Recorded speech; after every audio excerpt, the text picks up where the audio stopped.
Please rise. Flag.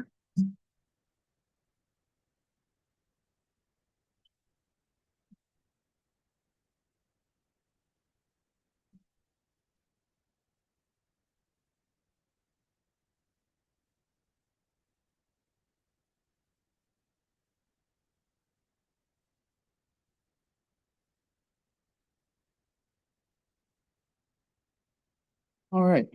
Well, thank you everyone for showing up tonight. Sorry, I'm still getting my ducks in a row here. We're going to lead off with a public hearing for the transfer. Oh, there it is. Of a liquor license. You want to Yeah, sure. do this? So there is a representative from the applicant here, but his client is not here yet. So I would suggest that we move through ambulance service and the minute approval. And by that point, his client should be here and we can jump back to the hearing. Hey, do we have representative from the ambulance service here? We don't. Okay. Yeah, here's the report. I can give a quick readout for the public. Thank you, Tanya, my VP. So it looks like we had a total of 1,004 total calls. Year to date, we've had 5,728 total calls. Excuse me, those were Tower Direct's numbers. For Cumru Township, for the month, we had a total call volume of 199 calls, and year to date, 1,163. Looks like 78% of those are transport by the Tower Direct EMS unit. There's several other metrics here. 6% patient refused transport, not applicable. 4% no transport. So just a big report on how our citizenry are using the Tower Direct service that the township has contracted. A couple more things I'll read out just for everyone's sake. On monthly municipal hospital destinations, about 82% are going to the Reading Hospital, 17% going to Penn State Health St. Joe's. Year to date, 84% to Reading, 15% to St. Joe's, with a billable breakdown of 79% are billable transports, 10% non-billable, and 11% non-billable calls. The average total call time is 56 minutes, 57 minutes, 56 minutes and 59 seconds. Average response time is 8 minutes and 13 seconds, and average shoot time is 1 minute and 8 seconds. So there's our ambulance report. Thank you, Tanya.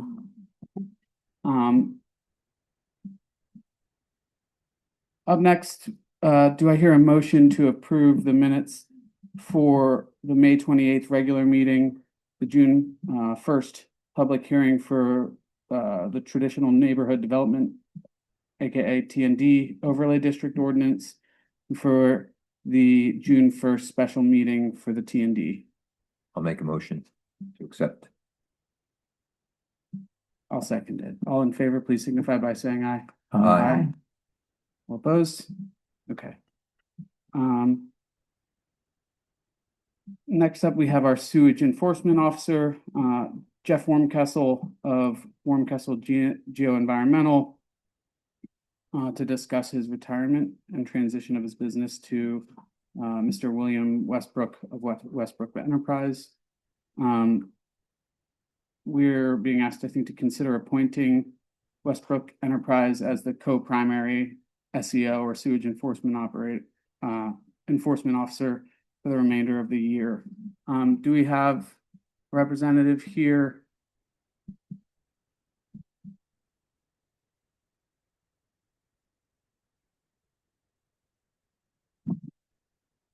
Good evening. Jeff Wormkessel, your sewage enforcement officer right now. I'm about ready to retire. And as part of my retirement, I have obtained somebody that's going to take over my SEO business. so that my clients didn't have to worry about replacement. So I have Don Westbrook here, who came from his vacation to be here tonight. He is newly certified as a sewage enforcement officer, but he's not a young guy. He's like 50 years old. And he's been an installer for a number of years. So he's got a lot of good background and everything. So he wanted to transfer out of the physical labor and get into something a little less physical. So he decided to get into sewage enforcement. And so he's going to be taking over. And we've already started the transition process. He's been doing the sewage management plan program inspections for me under my oversight. And he's been doing a great job. So I think everything that I'm doing right now, as far as reporting and invoicing and everything, is going to be pretty much exactly the same with Don. So this transition should be very smooth. And I'm going to be around to answer questions and give them back up in the meantime. So I'm not going to just disappear on this. So I don't know if Don has anything else that you want to add to it. Yeah, this is Don Westbrook.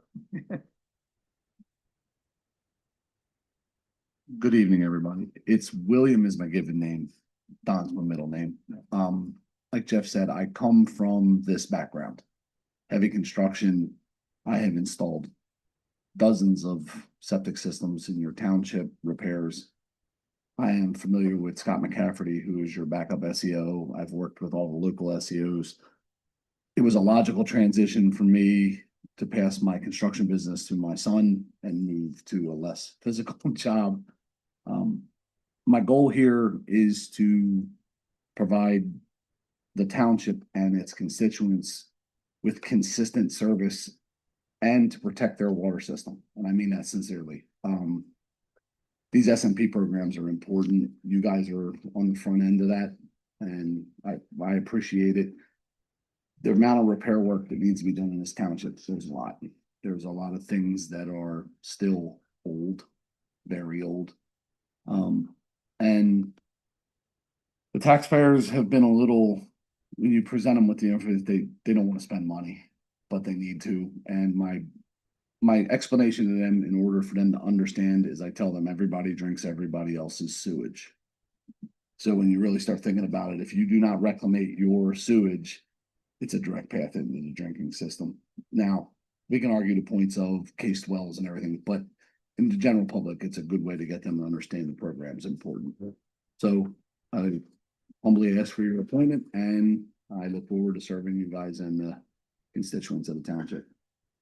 Thank you. And Mr. Warmkessel, thank you for your years of service to the township and for your support of Don as the transition moves forward. Yeah, and I'll thank the township for the business. I mean, I'm not only done sewage enforcement for the township, I've done environmental consulting for them too, for other things like down in the fire station area.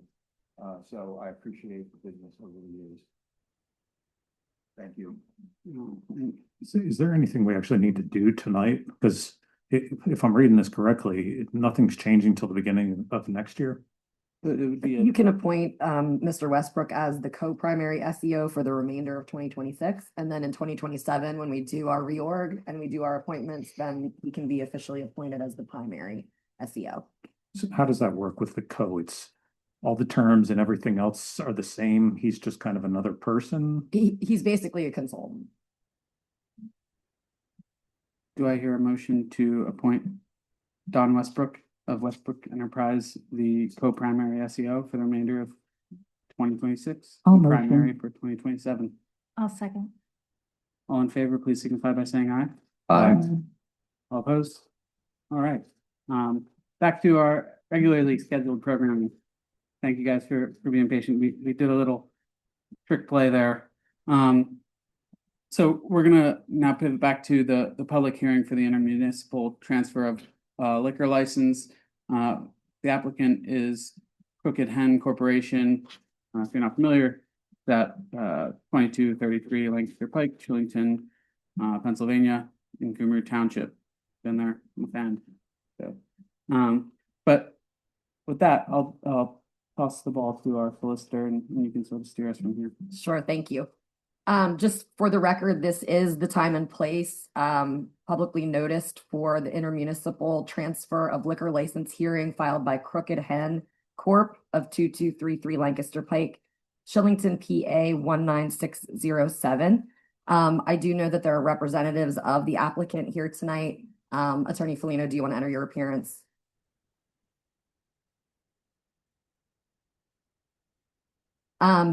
Just for the record, I'm going to introduce some board exhibits. Board exhibit 1 will be the application for the intermunicipal transfer of liquor license that was filed by the applicant, along with all of the attachments thereto. Board exhibit 2 will be the public hearing notice, recognizing the scheduling of this hearing. And board exhibit 3 will be the affidavit of publication, indicating that the hearing notice was published in the Reading Eagle on July 10th of 2026 and July 17th of 2026. Attorney Felino, do you have any objection to those exhibits being entered into the record? Thank you. At this point, I'm going to turn it over to you, Attorney Felino, to give the board some background on the restaurant, why it's looking to acquire a liquor license, and all the facts that you want to present to the board. If you wouldn't mind, we do record on YouTube, so if you could use a microphone, that would be helpful. Thank you. Thanks, Ben. Is it on? Yep. Yeah, all right. Sal Folino on behalf of Crooked Hen Corporation. So the PLCB, some of you may know, some of you may not know, requires when there's an intermunicipal transfer that's within Berks County, one township or borough into another one, we need approval, a resolution to submit to the PLCB before they will take the application up for consideration. So this is the first step in the process. If it's approved, typically we present testimony and any evidence. If it's approved, the resolution and the application are filed. A PLCB investigator comes out, looks at the premises, does background checks on the manager and owners, shareholders, and they determine that everything fits in an R license, which stands for restaurant license, and meets those requirements, seating for 30, certain hours, certain days, etc. And then once that's approved, Kelsey can tell you, a pretty long process, 3 to 6 months if you're lucky. Then the liquor license is transferred. There's a closing, the transfer is completed, and then they can start operating with a liquor license. So with that being said, we're here tonight for the transfer of the liquor license from Ruby Tuesday's operations in Why Missing, was at the Berkshire Mall. So Why Missing into Cumru Township. And with that being said, I'm going to present fact witness testimony and then open it up to any questions from the board or the public. Okay.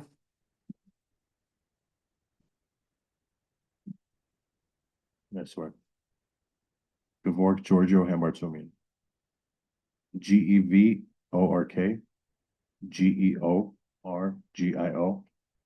Last name Hambartsounian.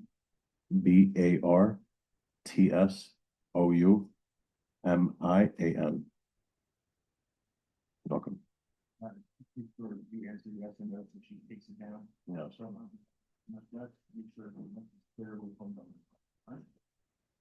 Are you the sole shareholder of the corporation? Yes. And that was established in 2023, Yes. and the restaurant's been operating on 2233 West Lancaster Pike in Shillington since then. Yes. Currently breakfast and lunch spot. Yes. Plans to open up for dinner shortly, hopefully. Yes. Does it have indoor and outdoor seating? Yes. And you proposed transfer, you guys are looking to get a liquor license, is that correct? Yes. It's an R license. Yes. Do you understand what that means? Yes. You understand that you need seating for at least 30 people. Yes. You understand that without a Sunday sale permit, you can't sell alcohol on Sundays and you get that permit. Yes. This is the plan to sell on Sunday. Yes. Also without using a permit, you can't have a permit, you don't. No. You don't plan on. No. You don't plan on having DJs, No. bands, No. no nightclub. No. This is the property before you guys. Everyone's put in, there's no night activity, breakfast, lunch, dinner spot. Is your goal to have, patrons who come in for a new loan that you enjoy possible? Yes. You don't own the property, correct? It's a business? No, we don't own it. You have a lease? Correct. And you discuss this with the landlord, the lease permits the sale of alcohol? Yes. If obviously approved by the PLC, correct? Yes. And you understand that if this is approved, you can only serve them in certain hours, correct? Yes. Are your proposed hours of operation 7 days a week, 7:30 AM to 9 PM? Yes. Approximately how many seats do you have? Inside, we have tables or seats? Just how many people? Inside about 80. Outside? Yes. Yeah. Outside 20. You know what branch verification is? Yes. You understand that you and manager, you were selling the alcohol should be, and some people must be branch certified. Yes. You were trying to get uncertified? Yes. Certified? Yes. You also have security cameras on premises? Correct. You're gonna be purchasing ID scanners, so ID people will partake in alcohol consumption? Yes. You ever been convicted of a crime? No. You understand? PLC be investigated and come out, and back up that on you guys, make sure the property is sustained. Yes. You foresee any issues with that? No. Do you see this adversely or negatively affecting the neighborhood if you get on the license? No.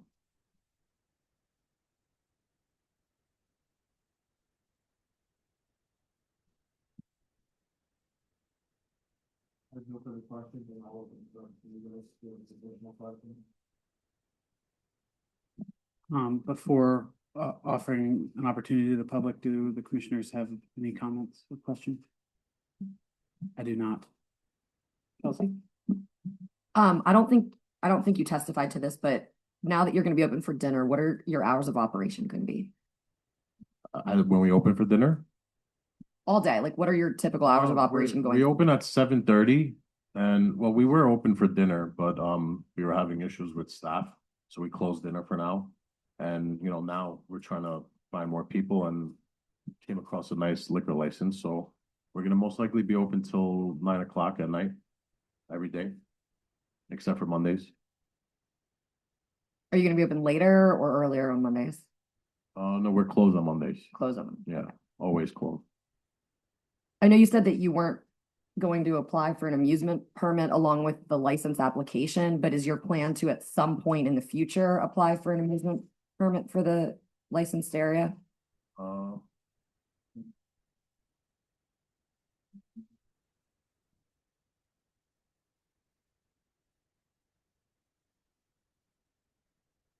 Or possibly any form of I mean, if something comes along those lines, maybe we will apply for it, but as of right now, we're just gonna stick to, just opening regular hours with the liquor license.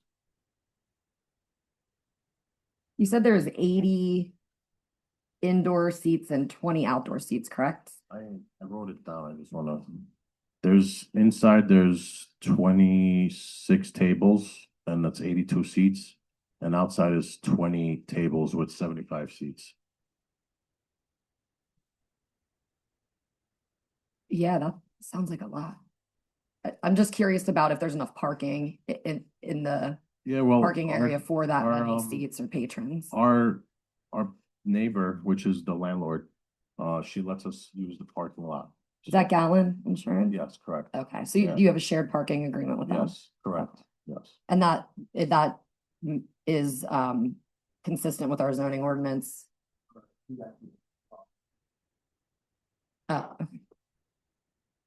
Okay, and there's Yeah. enough parking to encompass both establishments under the zoning code, on the zoning ordinance, I should say. Yeah.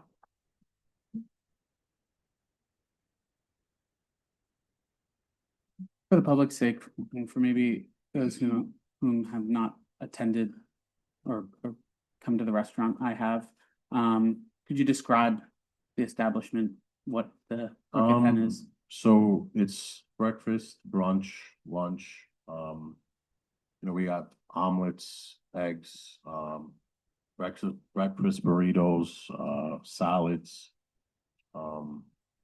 Basically everything a diner would, just we don't clarify as a diner.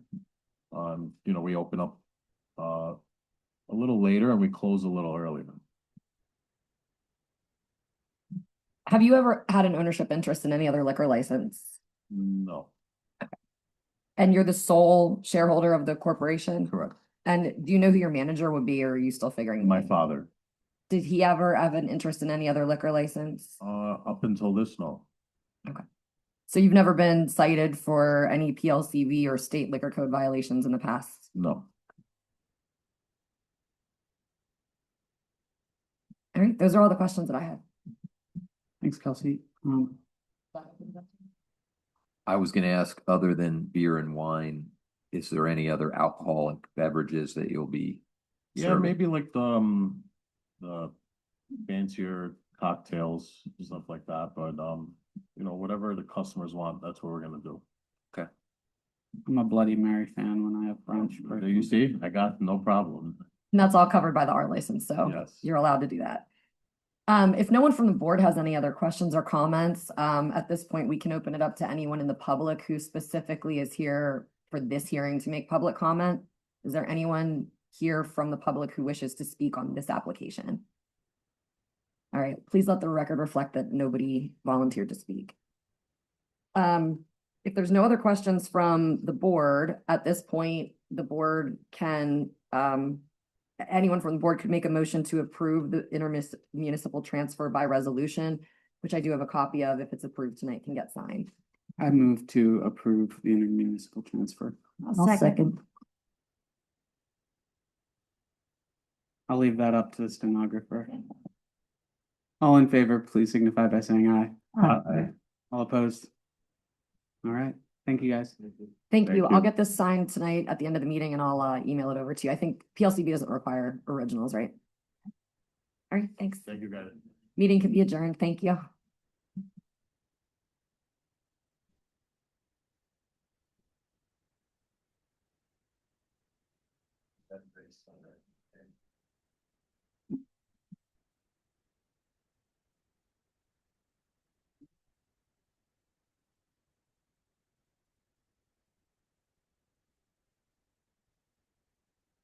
All right.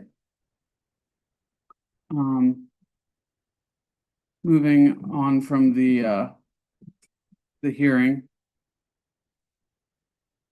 We do have some folks that had already been listed to speak tonight. We have Attorney Gina Gerber from Aqua. Would you just speak into the microphone, your name, and I guess if you're a resident of the township, you can give your address, or just the local entity. You got it, Commissioner. My name is Gina Gerber. I'm an attorney with Riley, Riper, Holland, and Greco out of Exton. So we are representing Aqua with regard to their Flying Hills well treatment facility, which is currently existing along Tranquility Lane and on the property of Heritage of Green Hills within Cumru Township. So this is my first opportunity to be before you all. So thanks for having me tonight. I'm actually bringing up a topic that I think you all may have already discussed at some prior meeting, and I'm revisiting this with you all just to make sure we're all on the same page and to give you some context. So I'm here on behalf of Aqua because Aqua is undertaking to do throughout this region some infrastructure improvements with regards to treating PFAS in the drinking water of this township as well as many other municipalities throughout the region. You may or may not know, PFAS is a carcinogenic compound that is found in most water sources throughout this area. It is something that the EPA is cracking down on and is going to be applying some more stringent regulations that are going into effect in 2029. Aqua is getting ahead of that and is doing some infrastructure improvements to many of its water treatment plants throughout the region, including the Flying Hills well facility. Those improvements are going to be coming before you and before the township to see what level of municipal approval that is going to be required and actually to make the improvements on the ground. But before we get to that stage, the first step in the process is Aqua is going to be applying for what we call a PennVest funding application. So that is an application that is submitted by Aqua to the state in order to get grant funding for their projects, including this project in the township. That application does need to be accompanied by a letter of authorization from the township on behalf of the Board of Commissioners, authorizing Aqua to go ahead and move forward with this request for funding. The letter that's been provided to the township and that we're asking you all to consider signing this evening is not a letter that approves the project. It's not a letter that authorizes the improvements that Aqua is proposing. All it does is allow Aqua to submit this application to PennVest in order to authorize funding. And in fact, the operative language of the letter says, based on the information provided by Aqua, this project appears to be in conformance with all local land use provisions. Local permits or zoning approvals may be required and may not have been applied for or issued at this time of this letter, nor has a detailed review of the project been carried out. So this letter is very high level. We're not asking you to approve anything you haven't reviewed in detail or that your consultants have not reviewed. This is just to open the door to allow Aqua to apply for their funding for this project. I know you all may have been in conversation, or Mr. Walther has appeared before this board with respect to the property interests of the Heritage of Green Hills. We actually did have an opportunity to meet with him and some of his business colleagues as well as their counsel this afternoon to discuss some of the private easements that are going to need to be put in place in order to move this project forward. That is, I think we have a very good path forward. I think both parties understand what the ask is and how we can meet in the middle to make that work. So after that meeting, I did have a very good feeling about moving the project forward with the private property owner. But I just wanted to give you all a quick update on that because I know you've heard information from Mr. Walther before. But like I said, our ask this evening is really to just have authorization from you all to sign this letter so that we can submit this application. And from a timing perspective, just so you all understand, these applications run on a quarterly basis. So the next application deadline is July 29th. So that's the deadline that we're trying to hit in order to make sure that we're getting ahead of this so that so Aqua can bring this particular facility into compliance with those new EPA regulations. Yep, so as you mentioned, Mr. Walter, I believe the director He's of the the executive Heritage director of the facility. Yep. at Green Hills came and I think I would summarize it by saying he just expressed concern about ensuring there was adequate communication between the Heritage and Aqua. I think leading up to his comments, I personally was ready to give you a thumbs up. For the public, if you haven't seen it already, there's a documentary called The Devil You Know. And if you want any nightmare fuel, you should watch it because it's all about PFAS. And they're pretty scary chemicals that I'm all for getting out of our water supply. So that said, we need to be considerate of our resident businesses and ensure there is adequate communication. But I think it's in everybody's best interest to make sure forever chemicals are not getting into our water supplies. So that's my little spiel. Does any of the other commissioners have any comments or questions? I'll open it up. If not, I have a couple of things. I don't know. I saw some people reaching. Do you want? Go ahead. Did the letter at Castle BC know letter? So to be clear, the last time that this was on the agenda, I don't think anyone had seen the letter. So we were all kind of like, what is this letter about? At this point, you might have seen it, but I don't think anybody else had. I certainly had not seen it. But I have since then, and I'm comfortable with the township authorizing the letter because honestly, it's going to be an improvement in the township's drinking water. And it's just an initial funding application authorization that they need from the housing municipality. So I have no issue with it. I have been in contact with Heritage's attorney, and we haven't had any meetings yet because I don't think that ripe for that at this point. Right. But we certainly can at some point, and I think that it's good that you had a meeting today and are working Certainly. through some of the issues, so. And I was able to meet Ms. Mazzano for the first time today. Great attorney. I think she and I are gonna get on very well with this. Yeah, she's reasonable and she's good at what she does, so. Yep. Yeah, I'm comfortable with it if that's something that the board wants to authorize. A couple questions for me. Correct me if I'm wrong, this goes on to the other side of Route 10 as well into Flying Hills also. Correct. Have you had any discussions with Flying Hills at all? We have not, because I believe the improvements are within areas that are already in an area of easement agreement. But there has not been any contention on that side of the improvements. Excellent. And from the Penvest perspective, do we incur any sort of liability or responsibility as it relates to that loan? In other words, like if you default or something like that, do we have to pay? No, that is a loan obligation only between Aqua and the granting authority. It does not have anything to do with the township and the town, any obligation on the part of the township. Gotcha. And I think that if, once again, correct me if I'm wrong, I think there's a pending acquisition of Aqua from American in the not so distant future. How could that impact this, or could it impact this? I personally cannot speak to that. So I know that Aqua at this point in time is carrying forward with many of its improvement projects, even throughout that acquisition process. I have not seen any immediate impact on the path forward that they have been pursuing in terms of bringing these facilities into PFAS treatment mode. It's not trickled down at all or caused any delay at this point. Okay, and they're still targeting what, later this year, I think, for that to go through? Again, I No, can't no. speak to that. Yeah. I'm not in the inner circle, not quite that far. That's all right. I guess last question I'd have then. So let's just say this process carries out, you get approved for the loan, and then there's a disagreement with the Heritage. You can't work things out. How does that play out then? So most of the improvements that are being proposed on Heritage's property are actually within an existing easement area. There is only there are 2 areas of expansion of the easement that are proposed.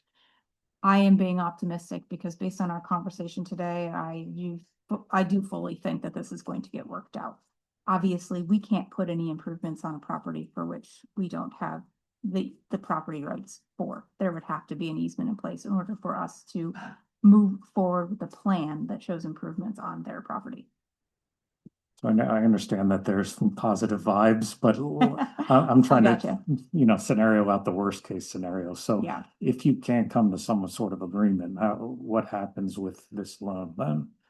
Well, the loan closes within, I believe, roughly 6 months of the approval is the idea.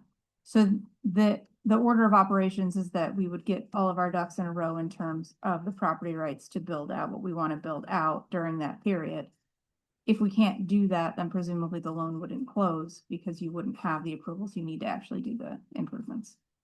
So it just basically goes void and everybody goes about Effectively, their yes. business? Yeah. Okay.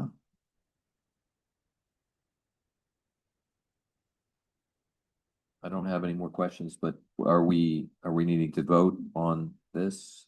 Is that? Yep. Do I hear a motion to authorize issuance of the letter? Thank you, Kelsey. I'll make a motion.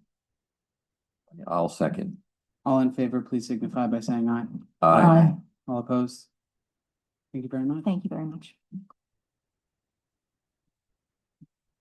Moving on to those who signed up to speak on our sign-in sheet. It looks like we have a handful of folks who would like to speak. First, I believe it's a yes there. I can't tell what some of it says, but it looks like Robert Reber. Would you like to speak? Please just state your name and address in for the record, please.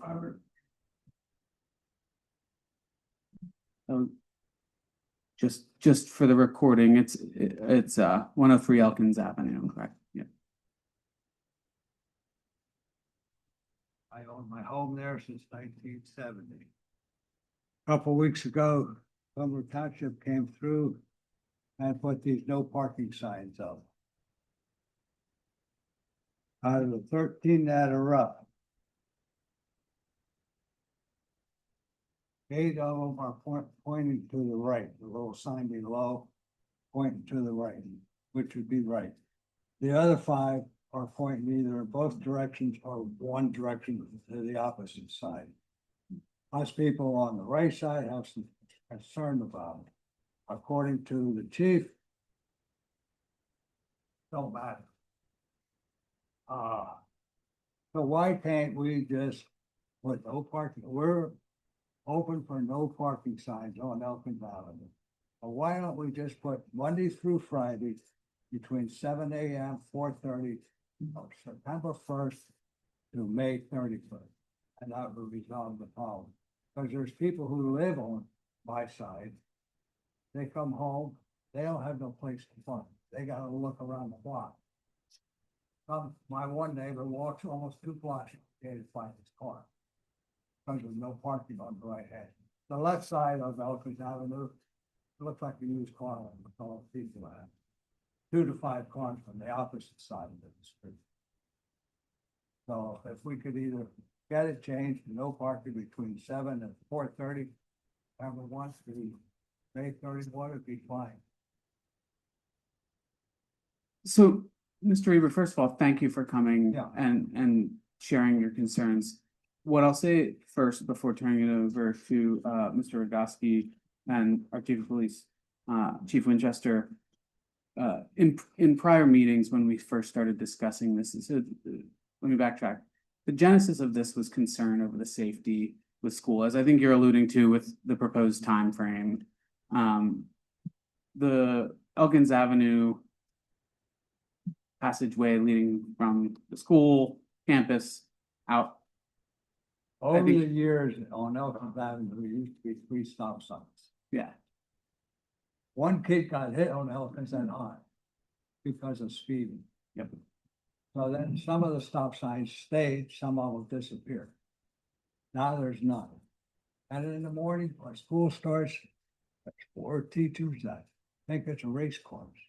They don't even stop down at Governor Drive for the stop sign to go park their car, get into school and time. Governor Drive Governor Drive has no parking on one side with no arrows on it.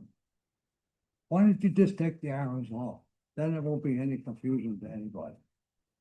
the confusion point is a good one. I'll defer to our engineer on that, but all I wanted to do first is just acknowledge that this is a challenging, this is a dilemma. We discussed at length what we could do, whether it was timed, time bound, or whatnot. So something similar to what you've proposed. I think Mr. Rogoski can correct me if I'm wrong. I think the suggestion was that at least for now, what we should do is put this in place and sort of let it soak, and then we can revisit it if we find it becoming problematic. So I think perhaps this is a first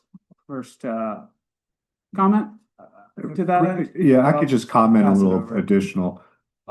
We received some complaints from residents along Elkins Avenue of the safety and speed, same concerns that you've just presented to us this evening. And looking at the road, having parking on both sides actually does not allow 2 cars to safely pass each other. And School bus and a. well, yes, we observed areas where school buses are, I'll say, in a stall position where cars have backed up and where there are potential safety hazards. What the township looked at and what our office looked at is to restrict or prohibit parking on one side to see if we can improve that safety issue so that we don't have conflicts with cars and speeding and so forth. It is posted at 25 miles per hour. And unfortunately, we cannot control a motorist's speed. They're supposed to obey the law, but unfortunately they don't. And I'm not disagreeing with you at all. Also, We observe very high speeds at times, but the main issue is safety. So we looked at restricting the parking and we posted it. And just to add on to the signage is actually in accordance with the PennDOT handbook of approved signs. which also is consistent with what they call the Manual of Uniform Traffic Control Devices.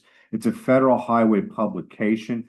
PennDOT and what the federal highway is trying to do is standardize signs throughout not only the Commonwealth, but all states in our country.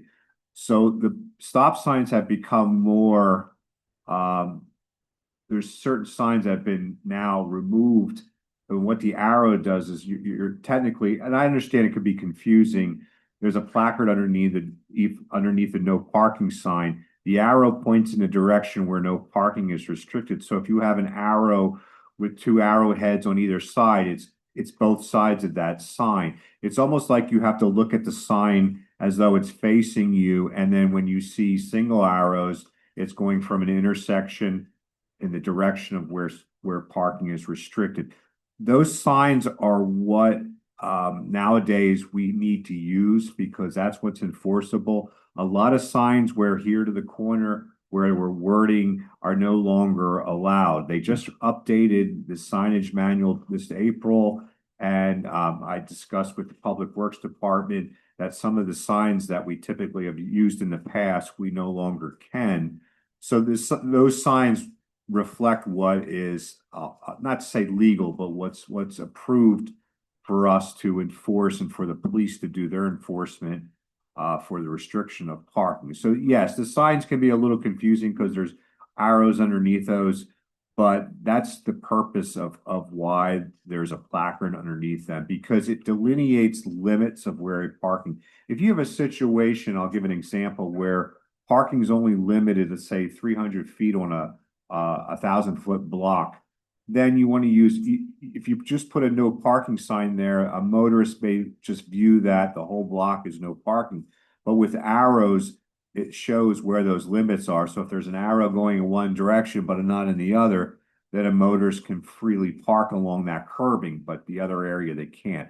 That's the purpose of those arrows, and it's something that has been approved by not only our state, but by the Federal Highway Association, because our signage pretty much mirrors what is approved to be used. If that's required, out of the 13 signs that are up at present, 5 of them are pointing the wrong direction, away from the right side of Elkins Avenue. And down on Governor Drive, there's no parking sign. I could take a look at those on Elkins. Governor Drive, I'm not sure how long ago those parking signs were done. But I certainly can look at Elkins and coordinate with the Public Works Department just to make sure they are correct. But that's the whole, I'll say, background of where the commissioners were looking at trying to restrict that parking just to improve the safety, because they've had numerous complaints, exactly what you said, speeding. But most of all, what we observed is a lot of cars are in conflict with each other because there's not enough. You technically need 18 feet of cartway area for 2 cars to safely pass each other. With parking on both sides, you do not have that. You do not have that 18 feet. So the compromise was to see if we could restrict it on one side, allow the other side to be the, I'll say, passable area for both cars to safely travel. And that's where we're at. And this is something we just did, and we adopted an ordinance. And as the commissioner stated, we're looking at this, and it's an experimental stage. If we need to adjust something, we'll definitely look at it as an adjustment. But our main concern is safety along Elkins Avenue, and that's the background of why that was conducted. No parking on the right side of Elkins Avenue coming from the shopping center, Monday through Friday, from 7 in the morning to 4:30 or 5 o'clock in the afternoon. My neighbor 2 doors up, he gets home from teaching around 5. He could park there instead of driving around looking for a parking space someplace else, block it through the way. My understanding is we received complaints that were, I'll say, beyond that time period, not only during the school hours, but actually in normal evening hours where we have complaints where cars haven't safely passed. I understand what you're saying, putting a time restriction on it, but that was one of the reasons why when we were looked at this Elkins Avenue at different times of the day, we've experienced some of those same problems that are beyond, I'll say, the normal daytime working hours. Some were in the evening hours where there was some safety issues that we were concerned about. I showed this to several school bus drivers. They had no problem with no parking on the right side between those hours, not Monday through Friday. They're not, sometimes there's stuff going on at school at night.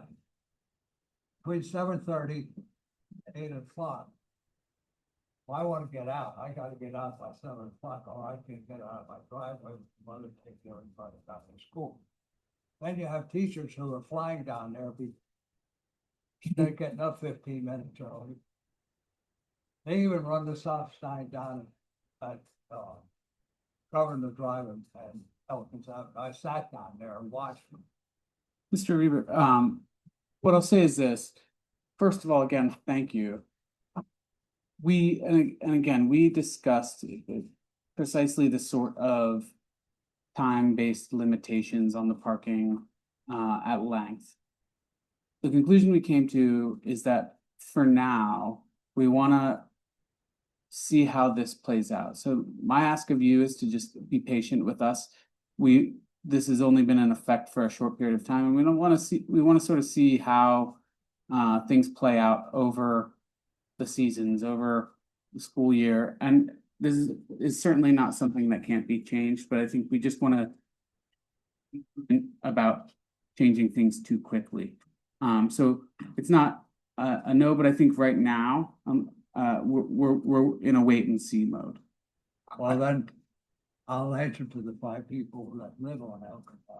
Tell them I said, because they're the ones who came to me.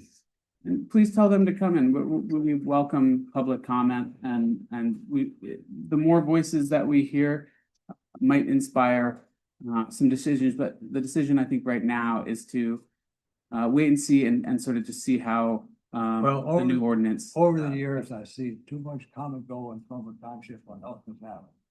We had stop signs up at Grill. We had one at High. We had one up at Harding. Then all of a sudden, they all disappeared. I talked to the school bus drivers, they don't really care. Yeah. They come up the hill, they come down, go up parking like extravagant. They hold their speed limits between 25 and 27 miles an hour. Yep. I don't care about it. Right, and as Mr. Rogoski said, I think there's concern. Certainly, I think the genesis was the concern over safety with regard to transport of school children, but I think there were concerns and expressed that we heard in addition to just the school hours. So again, please be patient. In the interest of time, we do have other folks that signed up, but thank you for coming. Thank you. Please feel free to come back and ask your neighbors too as well. I will, thank you. Next, Mrs. Ruth O'Leary.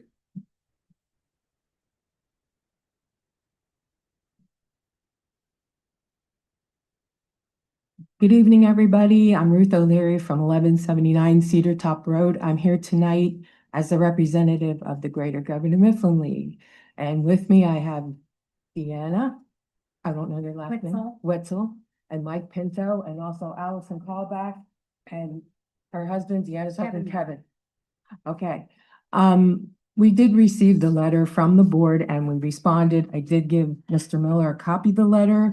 We addressed your concerns that were voiced in the letter, and hopefully that meets with your approval. But tonight we just like to make a brief statement about the Greater Governor Mifflin League, and Deanna's going to read it for us.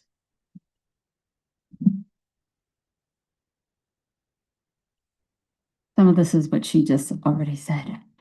I'm here with some other volunteers on behalf of the Greater Governor Mifflin League, the all-volunteer organization that has been the steward of community days, currently held in Cumru Township the week of July 4th for the past 50 years.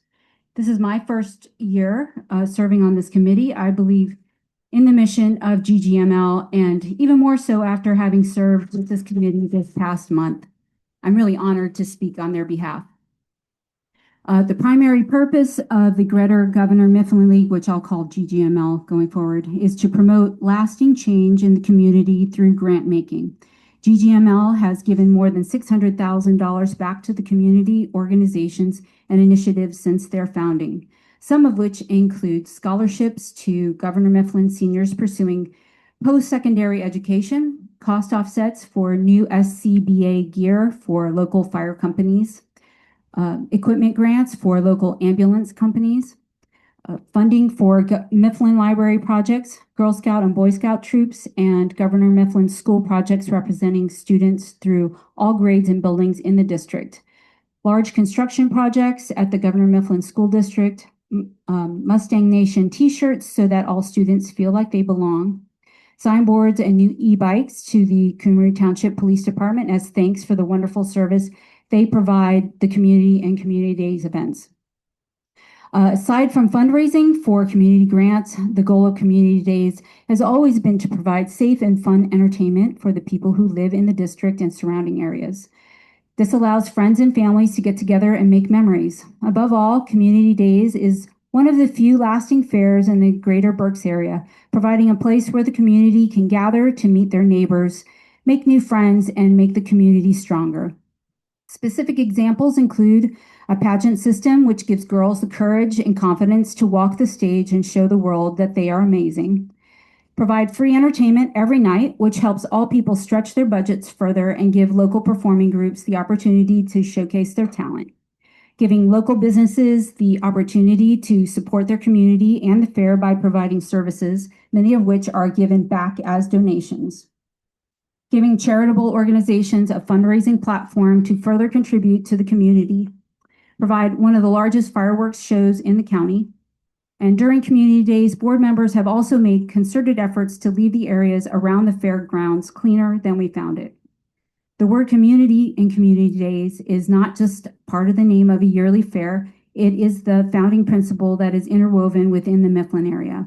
Plain and simple, lives have been changed for the positive because of the 50 years of community days. We thank the Cumru Township Board of Commissioners and the Cumru Township Police Department for their continued amicable and supportive relationship we have built together. Thank you for the opportunity to speak on behalf of the Greater Governor Mifflin League.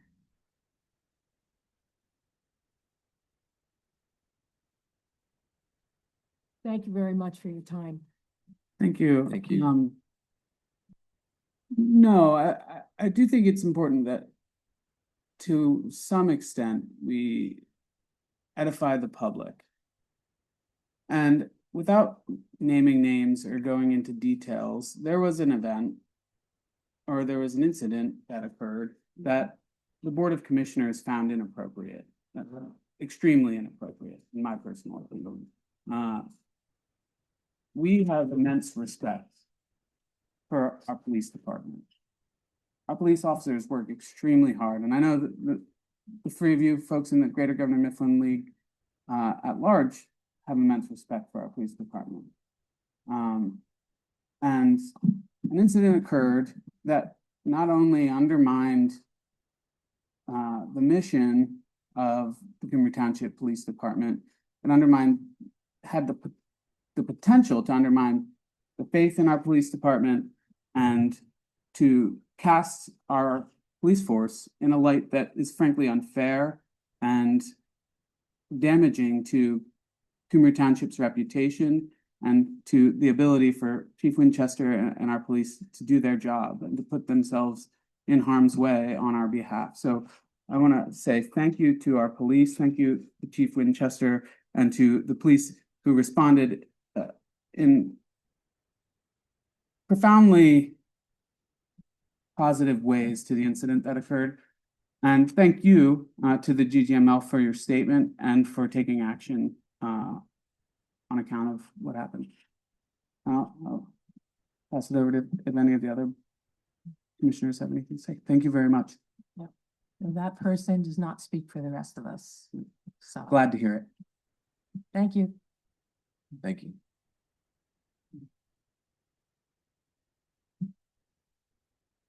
Mr. Keffer, Mr. Keffer.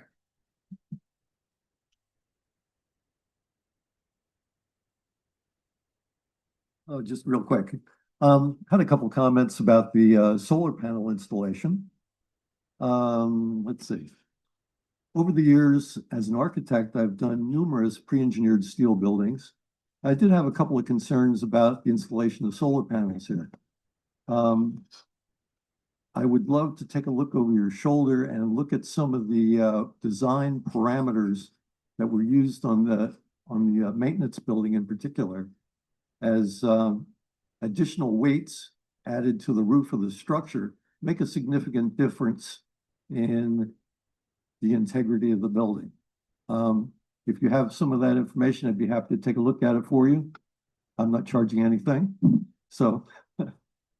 Yeah, I think we'll have that, Richard, but they're not doing that kind of studies until, I think it's October or November off the top of my head. Okay. If I remember correctly. So once we have it, I'll be happy to send it over to you. You can take a look at it. Okay, very good. Just a concern.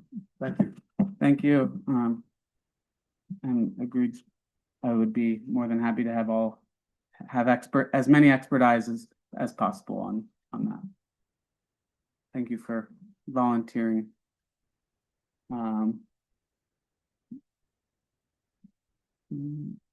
Think Mrs. Deanna Witzel? Oh, sorry. Thank you.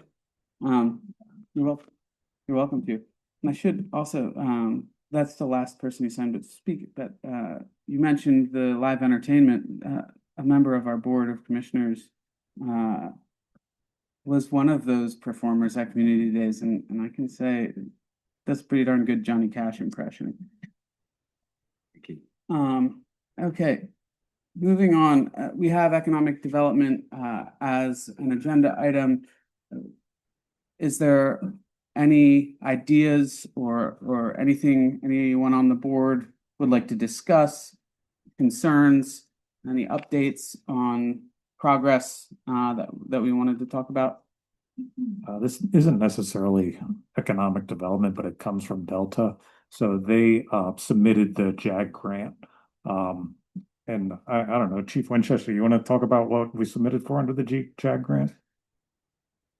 Sure. So what we submitted for is essentially two pieces of equipment that will assist the Township Police Department in enforcing the weight restrictions on roadways, which will help prevent the deterioration of roadways in the township when it comes to overweight vehicles.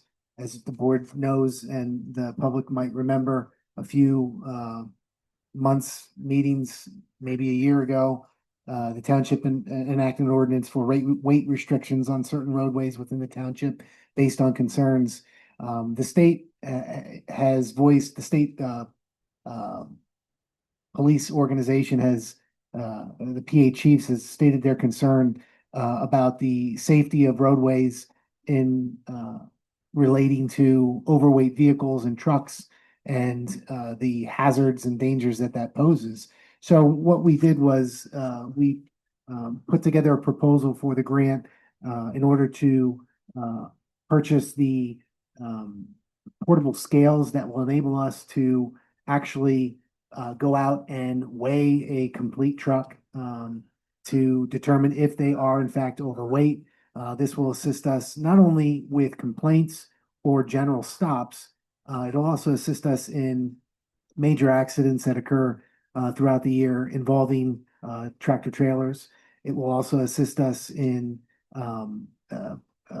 conducting enforcement details, specifically on our roadways in cooperation with our neighboring jurisdictions.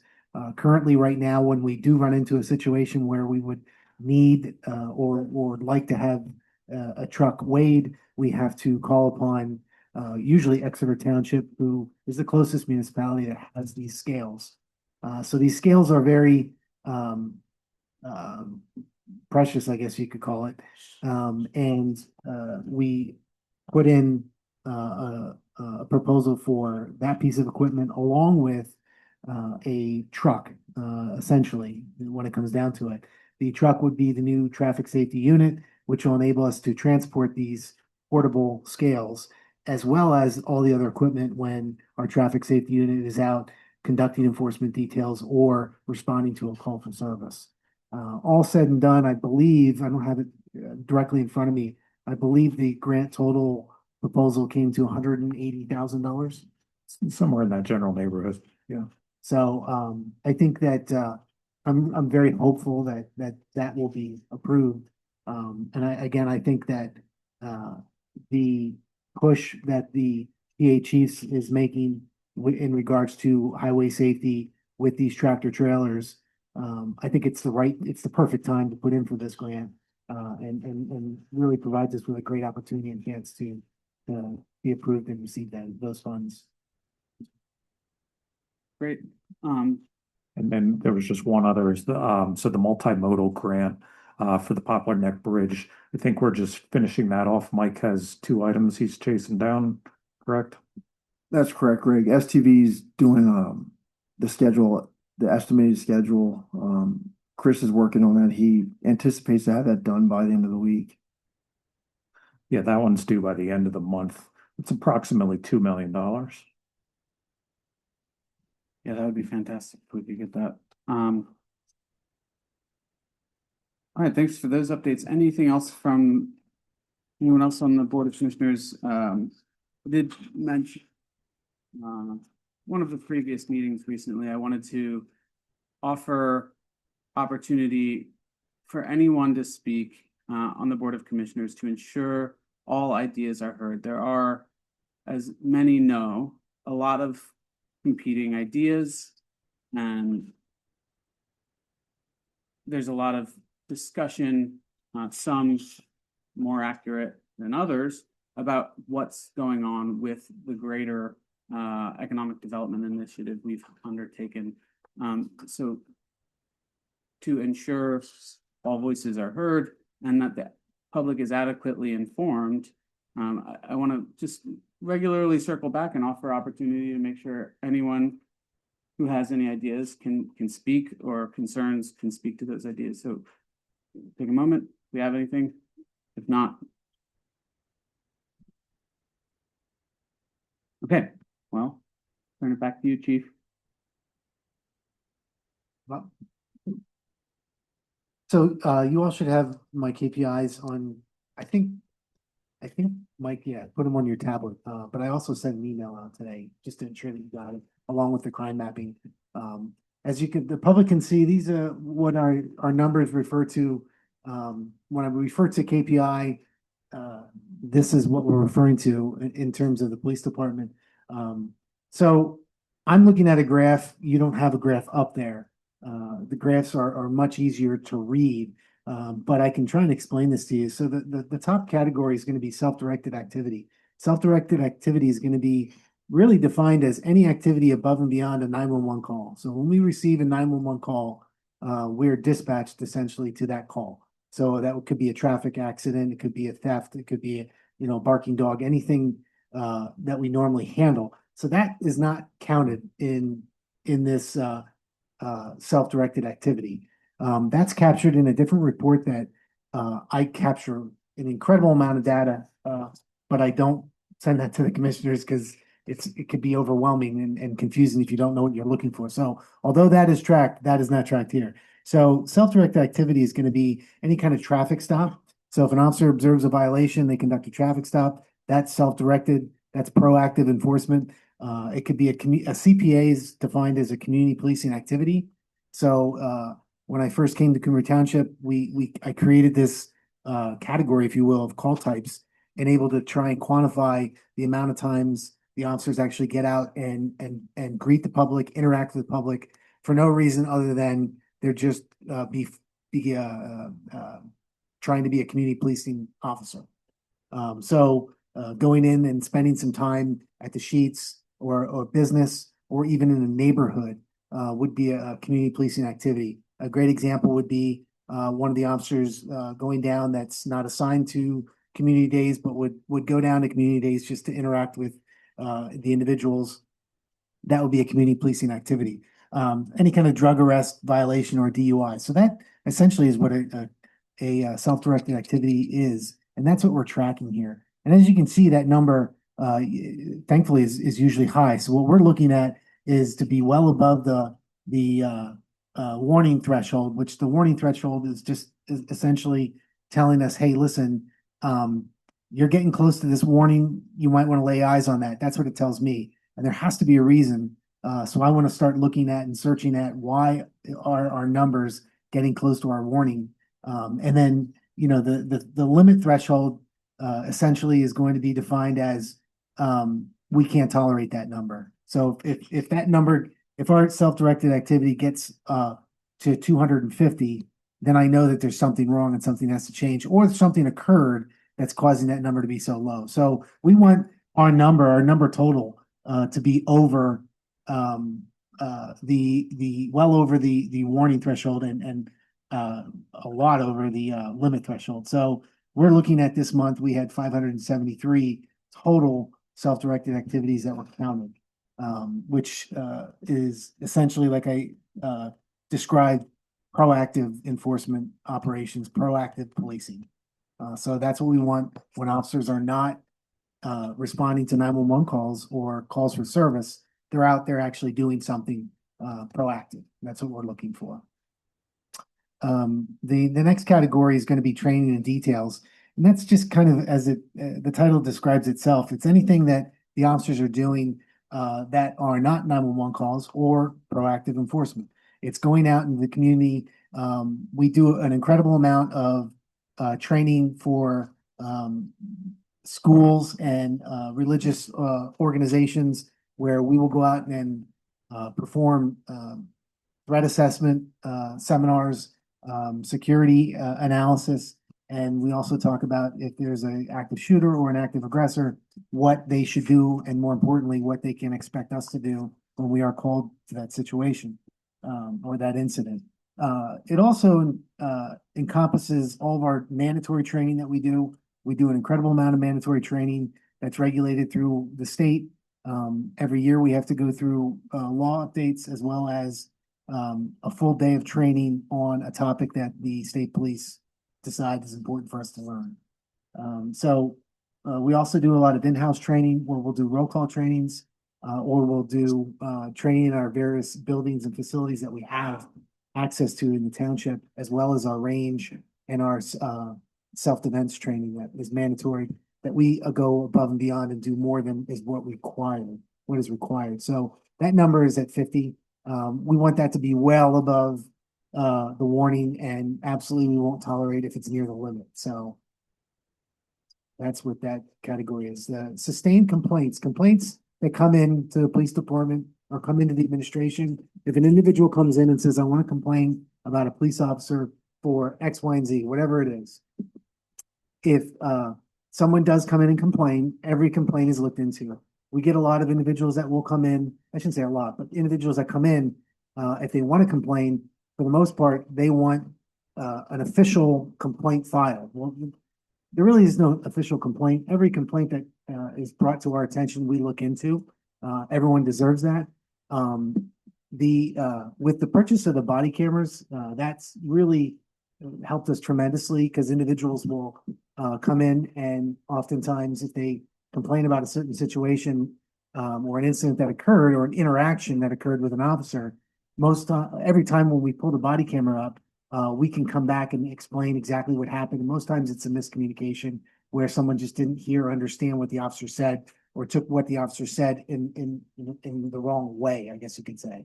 So this category tracks not the complaints that come in, but the sustained complaints. So if someone comes in and says, I want to complain about an incident, and we found that to be founded after looking into it, that's where this is tracked. So we want that to be 0 every single month. Thefts are self-explanatory. The thefts are going to be anytime there's a retail theft or a general theft.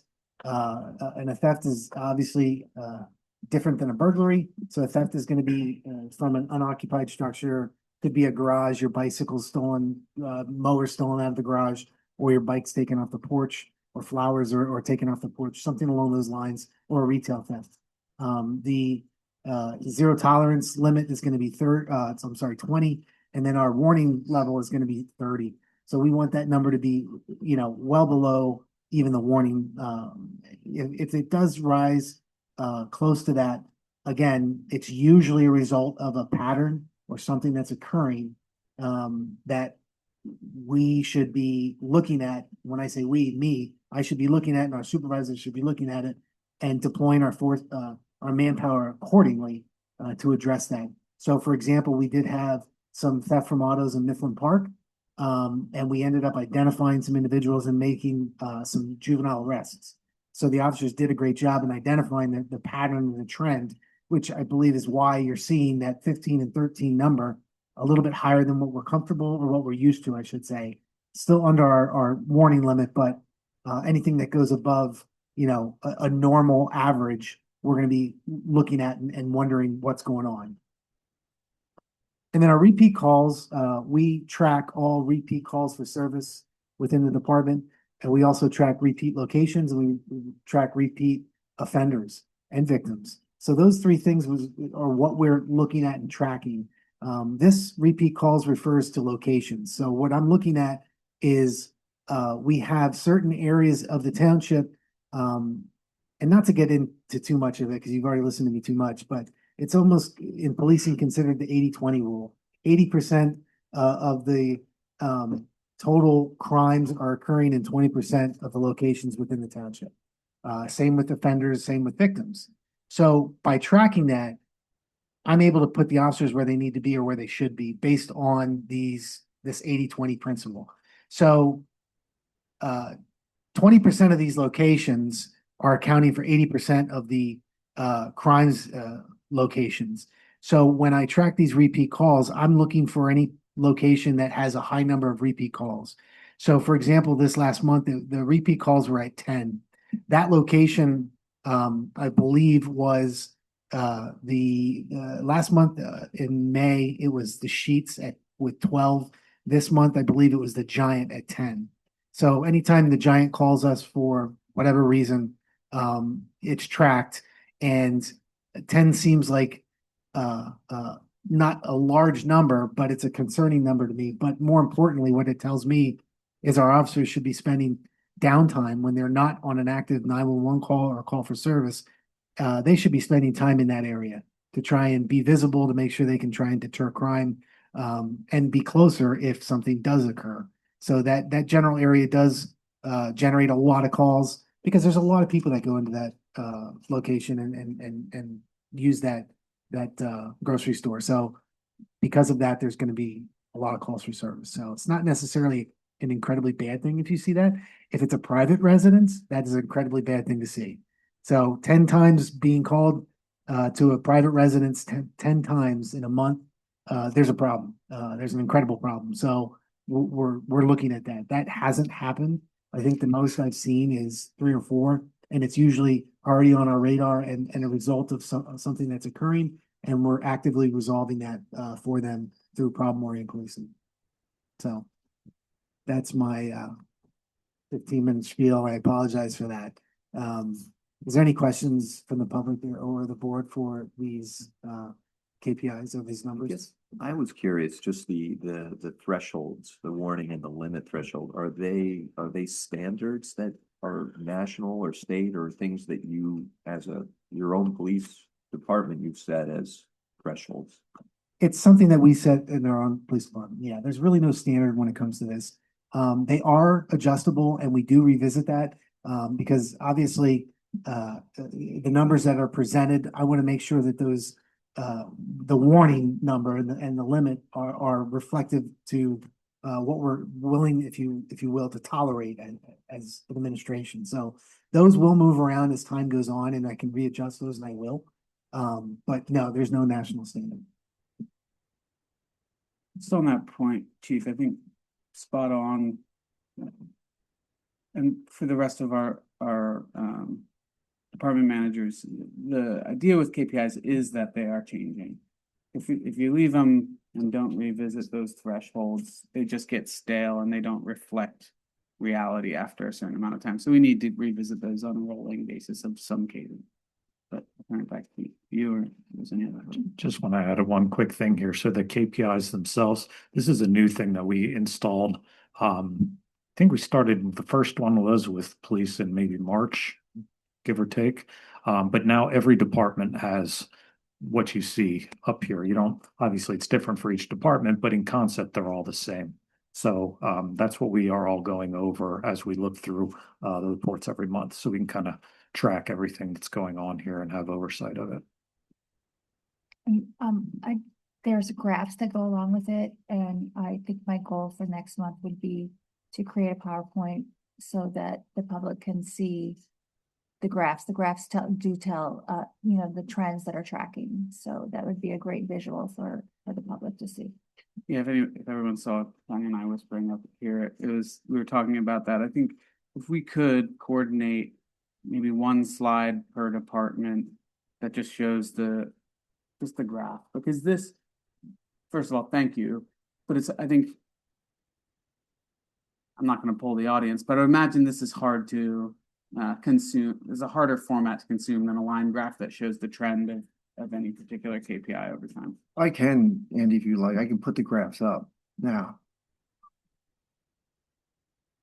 I think if you want, but Maybe for the interest of time, Yeah. we'll do it next We'll month. do it next meeting. Yeah. I think that'd be great. We'll start But doing. thank you though. That would be great though. I think you had one more thing on your agenda. Just Steve. one more thing. I think that was a polite way of saying that I talked too much. So, I just wanted to inform the board, I received a call a little bit ago from District Attorney John Adams in regards to the Sunset Townhome Apartments. He was asking, he had heard and noticed and recognized the board moving forward with initiatives to try and improve that location. And he asked me essentially for who the point person was, and I pointed to Kelsey, and I'm sure he reached out to her. But he indicated that he was interested in trying to assist, I guess, some of his counterparts in different counties were looking at issues in regards to these types of homes in more through the lens of criminal charges, essentially. So I obviously welcomed him to look into it, and I pointed him in Kelsey's direction. He did send me today an email, which I'm sure you have, Kelsey, and I can send that to you and the board. It's essentially a response to the letter that he sent to Sensit's, I guess, representatives, attorneys. And it outlines essentially what they're working on, and it also provides some sort of a graph that actually looks at, I guess, the elevator issue and dates and puts dates, assigns dates. One of the things, just briefly going through it, I saw that they have 24-hour, 7 days a week maintenance. However, they weren't on grounds 24/7, but they were available and could respond within minutes according to the letter. One of the things they did change until this issue is resolved is they are going to have 24-hour maintenance, I guess, on grounds. Again, I'm not trying to stick my nose into something. I see everyone talking. I'll let you guys handle it, but I just want to let you know that I did receive that letter and I'll pass that along. I guess we can round out that discussion now, just since we're on topic. Yeah, so District Attorney John Adams did contact me. His office contacted me. And they were interested in doing an investigation into Sensit under what's called the Pennsylvania Unfair Trade Practices and Consumer Protection Law. Under that law, there's a civil component where individuals can sue other individuals for deceptive conduct in a civil capacity. But there's also a criminal element to it, which the district attorney's office or the attorney general's office can enforce. And a lot of that statute protects elderly people in Pennsylvania. And so we know the population in Sensit tends to be more on the elderly side, and it tries to protect people who are over the age of 60. So John's office did send a letter to Sensit on June 30th, basically indicating that they conducted an investigation. They have all of this information about not just the elevator issue, but other standard of living issues that the district attorney's office would consider to be deceptive or fraudulent conduct. And so they gave them a chance to respond, and I did see the response. It wasn't as comprehensive as I would have liked it to be. But I think it was a good start, and it definitely got their attention. So I think the district attorney's office is going to keep pushing on that and keep moving on it. And I think it's a really good way to continue having Sensit's attention and getting them to, deal with some of the ongoing issues at the property, because they don't want to end up getting, criminally charged and fined for what they're doing over there.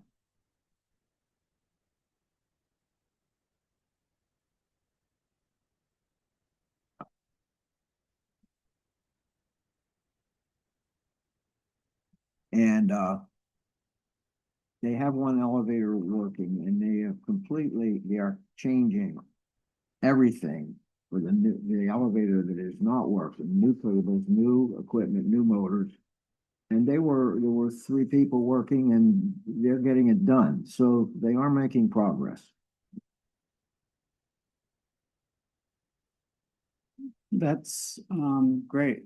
Thank you, Chief. I think many folks here are aware this is an ongoing issue, something that we are happy to be receiving the cavalry from the state on. I'm gonna pong it back to you one more time. Yeah, I'm sorry, I totally forgot. I just wanted to inform the board and advertise to the public that we, again, this year are gonna be having our national night out in cooperation with Shillington Police Department and Brecknock Township Police Department. This year, it's gonna be slightly different. This year, we're gonna be having the event at the Shillington Park from 6 till 8 at night, and it's going to be August 4th. That date is always set nationally. Everyone's national night out is August 4th. So August 4th from 6 to 8 at Shillington Park. There's a lot of cool events that we're gonna have set up already. We're gonna have, the township's gonna provide hot dogs, popcorn, drinks for the kids. We have Diefenbach chips that were donated. The Burke's hot dogs, the hot dogs are donated by Burke's. We have Kona Ice coming. More than likely, we just set up a dunk tank that we're gonna have. So there's gonna be a lot of fun events there, face painting for the kids. So mark it in your calendars. It should be a great time and a lot of fun. We're gonna have music this year. I think a couple of the officers used to be DJs in their prior lives, I guess. So we'll see if they can spin some records or whatever they do now, or whatever the kids call it nowadays. So, but August 4th, it is on our website. I'm sorry, on our Facebook page. So look on our Facebook page, the police department's Facebook page. We'll continue to put up advertisements for that. Thanks, Chief. We'll turn it over to you, Chief Bean. Did you want to put mine up, Mike? Is it okay? It's up already.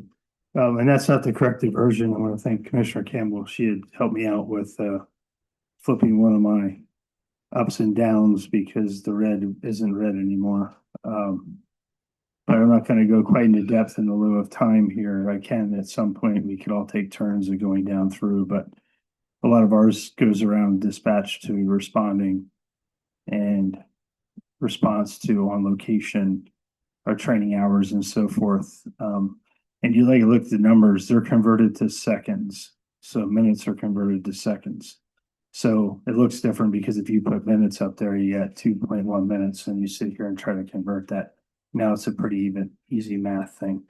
But as Chief Winchester said, some of our thresholds are going to change too as we go through. Like training was super high this month because we brought 2 new firefighters on, and to get them through their packets within a 2-week period, we hammered out both their packets. They also did some structural burns and some other things. So, like I said, in light of time, I'm glad to answer any questions if anyone has it. We'll keep things moving this evening.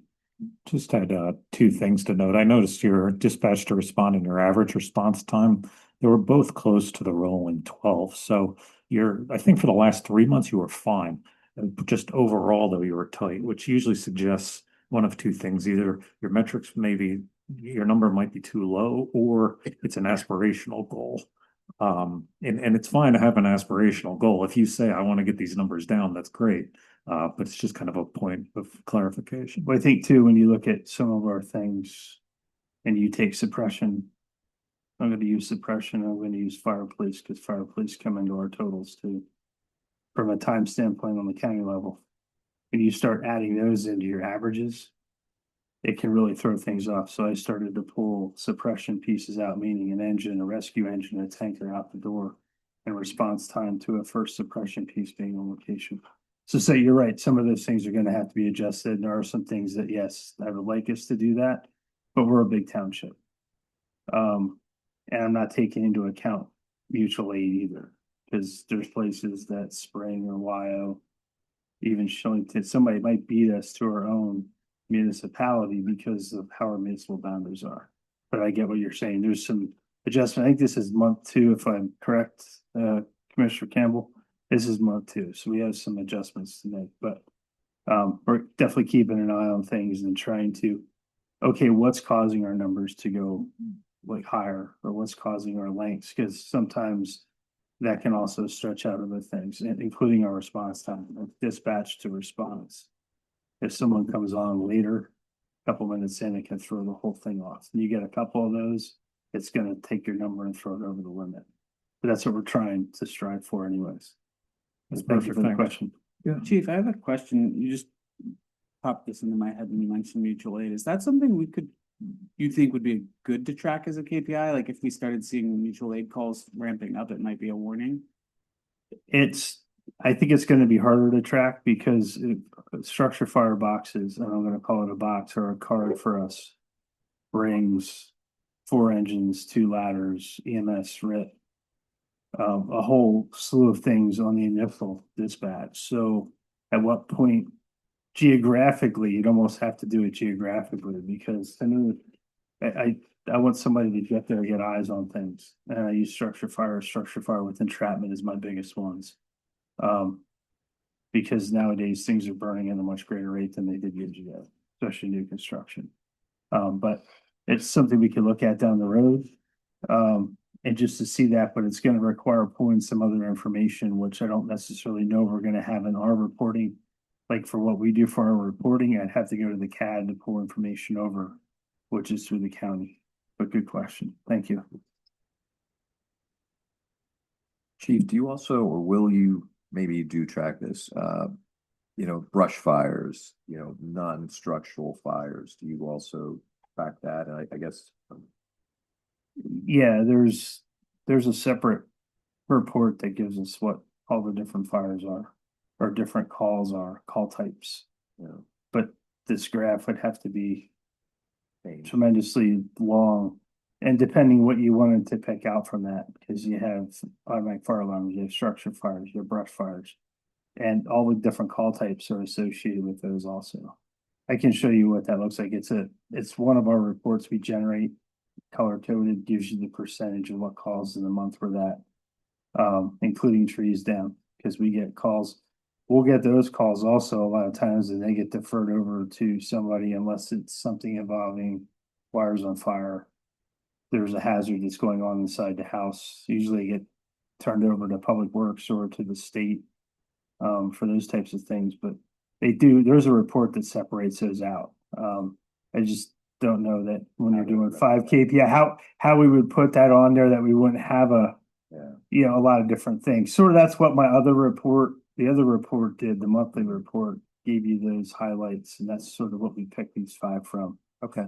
But thank you. Yep, thanks.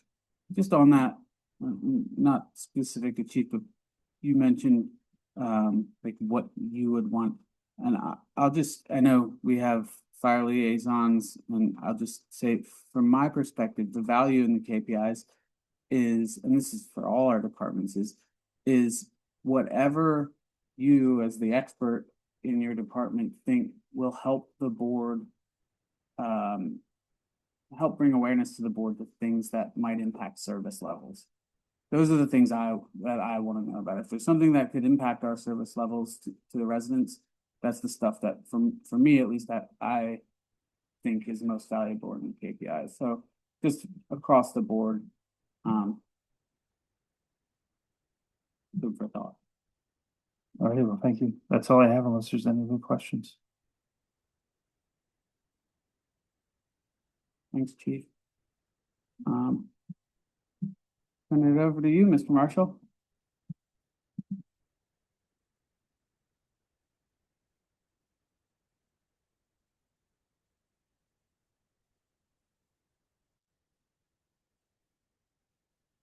We will, by next month, but we don't today. In terms of refuse contract, we had our pre-bid meeting on the 15th and 8 contractors showed up and we got some very good input from them. It resulted in some changes that I think are beneficial.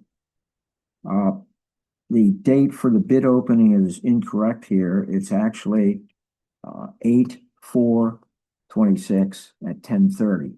So we extended it another week. Financing for solar projects. Hold on, Peter. I have a conflict for this, so I'm gonna literally leave the room. I have to abstain. From my employer does not allow me to participate in the solicitation or procurement of financing in any way, shape, or form. I'm just gonna step out of the room for a little. Okay.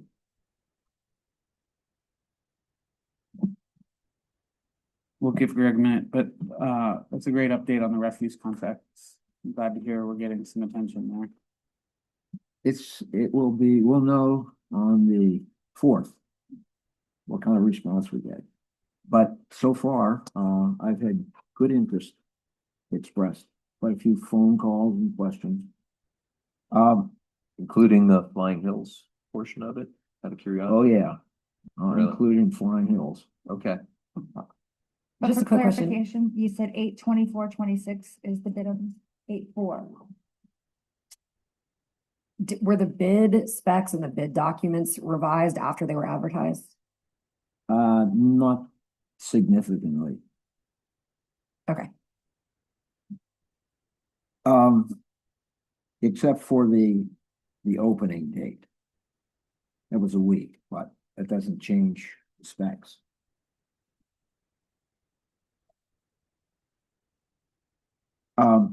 The solar projects, I sent around a proposal for request for proposals from banks and financial agencies.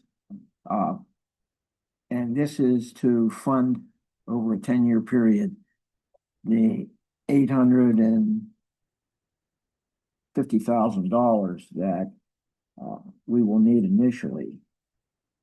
The first year of this, well, let me say, first of all, half of that will be paid to us through the federal government's program. So really the cost, even though it's $849, the cost to the township is only $424. And the first year of that will be $467,242, which includes the federal payments plus the first month's payment for the 10-year loan. That's really what this is, and we're asking for banks to quote prices. And the deadline on that is, let's see. Well, you have it. I don't have it. That will be on the 4th, I think. So we expect to get that in, and hopefully by the end of the year, we'll have most of this work completed. The intermodal grant for South 9th Street, $117,000, 988 was received. So that's closed out. Hey, Greg, you might need to step out of the room again. Before we move on, I wanted to give the board an opportunity sure. to move. We're looking for on the authorization to advertise. To solicit the solicit. loan terms. Yeah, so for the public's awareness, we, over the last, I don't know, 3 months or so, have been pursuing an opportunity to receive tax incentives from the federal government that were expiring at the beginning of this month. And we had an opportunity to safe harbor by enrolling in a program, or by starting the process to apply enhancements to our campus and our buildings that would save energy and things like that. If we didn't safe harbor, and by safe harbor, I mean begin the process, we would lose the opportunity to pursue those federal incentives. So in getting the process started, when we did, we locked in our ability to secure $424,000 in federal assistance.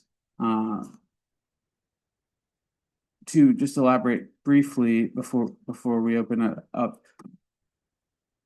we've talked at length about the cost in a previous meeting, but essentially what it looks like is there's, let's say, $850,000 total cost. Half of that is paid for by the federal government. The other half, $425,000, give or take, is financed over the course of 10 years.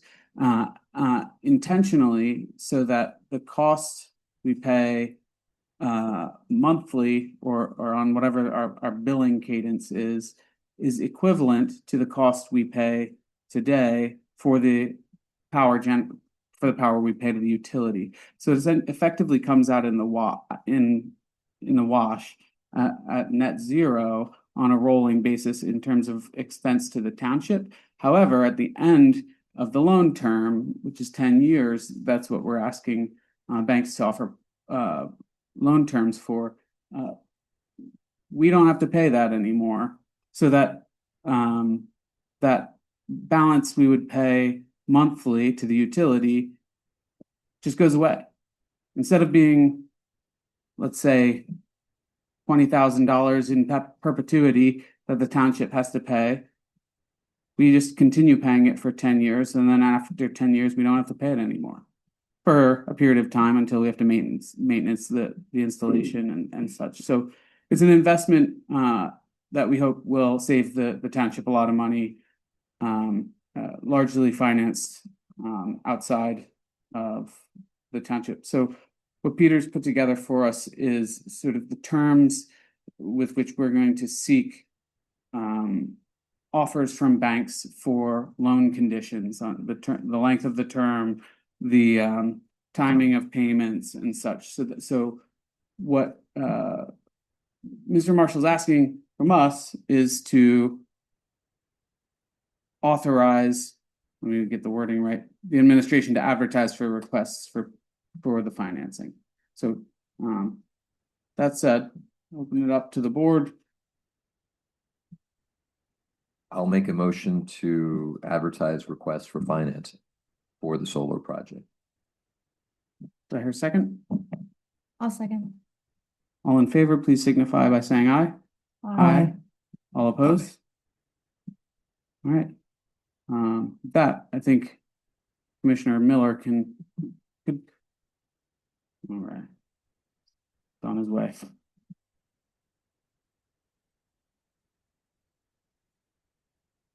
Now I'll turn it back over to you, Peter. Sorry to interrupt you. Okay, well, I've already mentioned that we were able to close out the multimodal grant for South 9th Street with the grant reimbursement of $117,988. Finally, the payment of bills, authorized payment of bills for 6/18/26, 6/26/26, additional 6/26/26, 7/2/26, additional 7/2/26, 7/10/26, and 7/17/26. Do I hear a motion to pay the bills? I'll make a motion to pay the bills. I will second it. All in favor, please signify by saying aye. Aye. All opposed? Okay. Thank you, Peter. Moving on to our planning agenda. There are two reaffirmations. One is for the Deerfield Phase 4, which was previously approved, I believe, in 2025. Yeah, October. It was previously reaffirmed several times, originally granted conditional approval on July 15th, 25. And there's a reaffirmation for the Old Lancaster Pike plan, originally granted preliminary final approval on January 20th this year. And we're being asked to reaffirm them for the county's comptroller, perhaps. No, the recorder of deeds requires deeds. it to be reaffirmed within a certain amount of time prior to the recording. Thank you. I knew it was something at the county. So if there's no objections, can we move forward with a consent agenda on the reaffirmations? And then looks like there's something different for following that. Do I hear a motion to reaffirm approval for both the Old Lancaster Pike plan and the Deerfield Phase 4 plan? I'll move to reaffirm both plans. I'll second it. All in favor, please signify by saying aye. Aye. Aye. All opposed? Okay, next up, we have consideration of authorizing escrow and escrow release number 3 in the amount of $70,000, $70,964.96. Mr. Rogoski, anything? Sure, I can add. This is escrow release number 3 for the Precious Blood Convent expansion project. The release is for mobilization costs, utility location and stakeout, and various earthworking line items. Our office concurs with the release of $79,964.96 with remaining balance of $183,522.02. And our recommendation to the board is to approve escrow release number 3. Make a motion to approve escrow release of escrow number 3. Do I hear a second? I'll second. All in favor, please signify by saying aye. Aye. All opposed? Okay. Moving on to Public Works, Mike. Good evening. Our department's KPIs are all within expected ranges, but there are a few things I'd like to draw everyone's attention to. The first one would be township responsible backups. The information that's laid out is accurate, but it's a little misleading.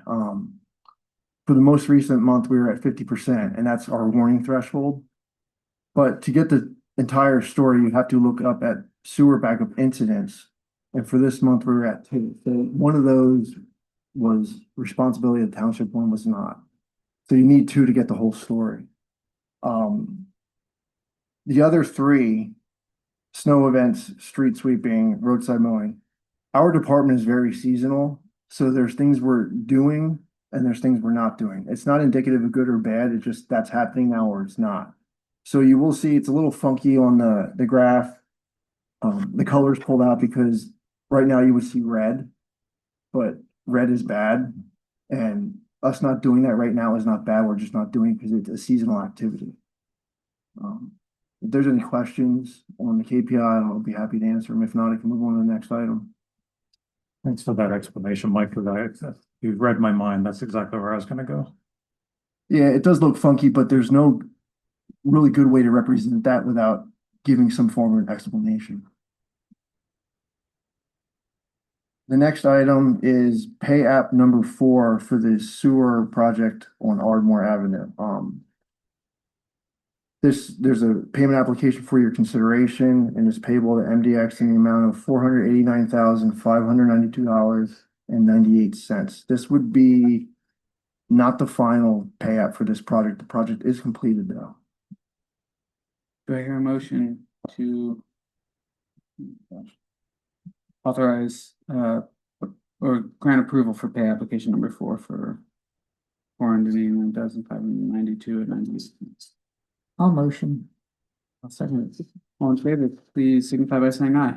Aye. All opposed? Thank you. All right, the final item, Welsh Road paving. The Public Works team has completed the Welsh Road paving project phase 1. The estimated materials cost for that project was $168,000. The final cost was approximately $142,000. That was all done in-house by township staff. That is completed. There's a second phase. We're going to revisit that later on in the season. It's half the distance of the first phase. The first phase was a mile. That's pretty much our limitations doing things in-house. But the guys did a great job. I don't know if Peter has anything he wants to add. Yes, I inspected it with Mike, and your Public Works Department did a super job. Very good job of paving. Very professional. What method of paving did we use on that, Mike? That was select base repair. Then we did a leveling course, and then the final layer was a wearing course. It wasn't a full reconstruction. The road wasn't that bad. We could tackle it in-house, and that was the method we chose to do. That's all I have for you guys tonight, unless you have any questions.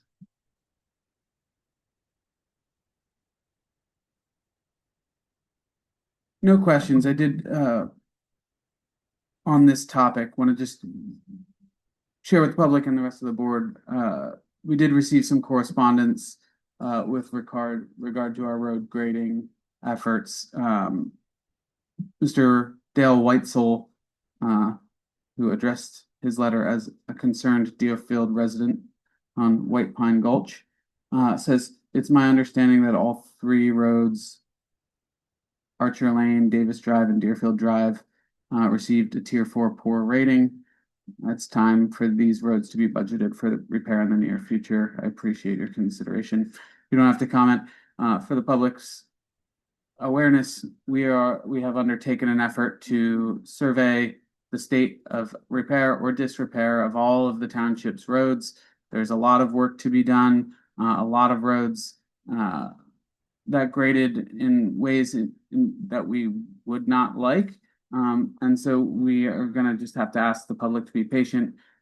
We have experts like Mike and Ben who are going to put the order in which we do repairs based on several factors: the level of disrepair, the level of traffic. I'm sure Chief Winchester will contribute.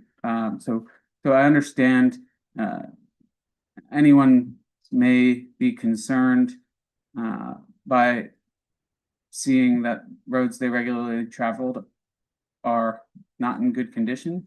I too am concerned, but we need to do this in a data-driven and methodical way, and we're going to trust the experts we have on hand to lead us there. So I just wanted to share that correspondence. So moving along, Mr. Rogoski, anything further to add? No, I do not have anything further. All right. Ms. Frankowski. Thank you. I think we already addressed item A. So item B, moving on, is the rental ordinance update. The board had asked me to put together a rental housing ordinance. Since there is no rental registration or housing program in the township, there was a presentation done a few meetings ago and discussion about that ordinance. I did draft an ordinance. Commissioner Miller gave me a lot of comments on it that I implemented into an ordinance that I think it does a good job of creating a housing registration program and a compliance program. So I think the board should all have copies of that ordinance. So at this point, if everyone's had a chance to review it and doesn't have any other revisions or questions, the motion would be to authorize me to advertise it for enactment at the next meeting. Well, I think I'm just going to pull you back a little on this. Tonight, we're just going to look at the craft side of things. Yeah. Give me 1 second. So what we have is, so to Kelsey's point, when we talked about this, there was the drafting of the ordinance, which in itself is a bit of an exercise, but it's not the end of the exercise, because this is a program, I would say, as opposed to just an ordinance. This program is quite comprehensive. It's going to require a lot of work to get it off the ground and to kind of get everything implemented. So what we talked about, both Kelsey and I, is the we in this case, is, well, how are we going to go about this? Because we don't want to implement and we don't want to put an ordinance in place that we can't effectuate. So we don't want to put something in place that we can't actually administer.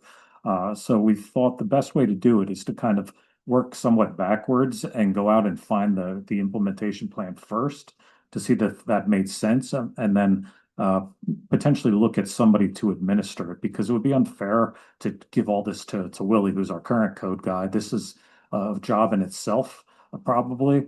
So what we asked Kraft to do is just to come up with a proposal. One, look at the ordinance to make sure it does make sense from a practical standpoint, not necessarily from a legal standpoint, but can we actually effectuate this? The second part of it is to look at the fee that would be part of this, because we don't want this to cost the township any money, or the citizens rather. This would be covered by landlords to pay for this process. And then the last part of it is to create an actual implementation plan and as to what that would look like.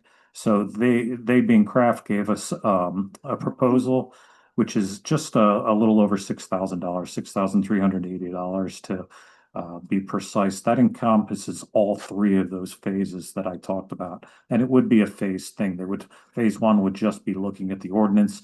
Phase two would be come up with the fee to make this all work and to be neutral to the taxpayer.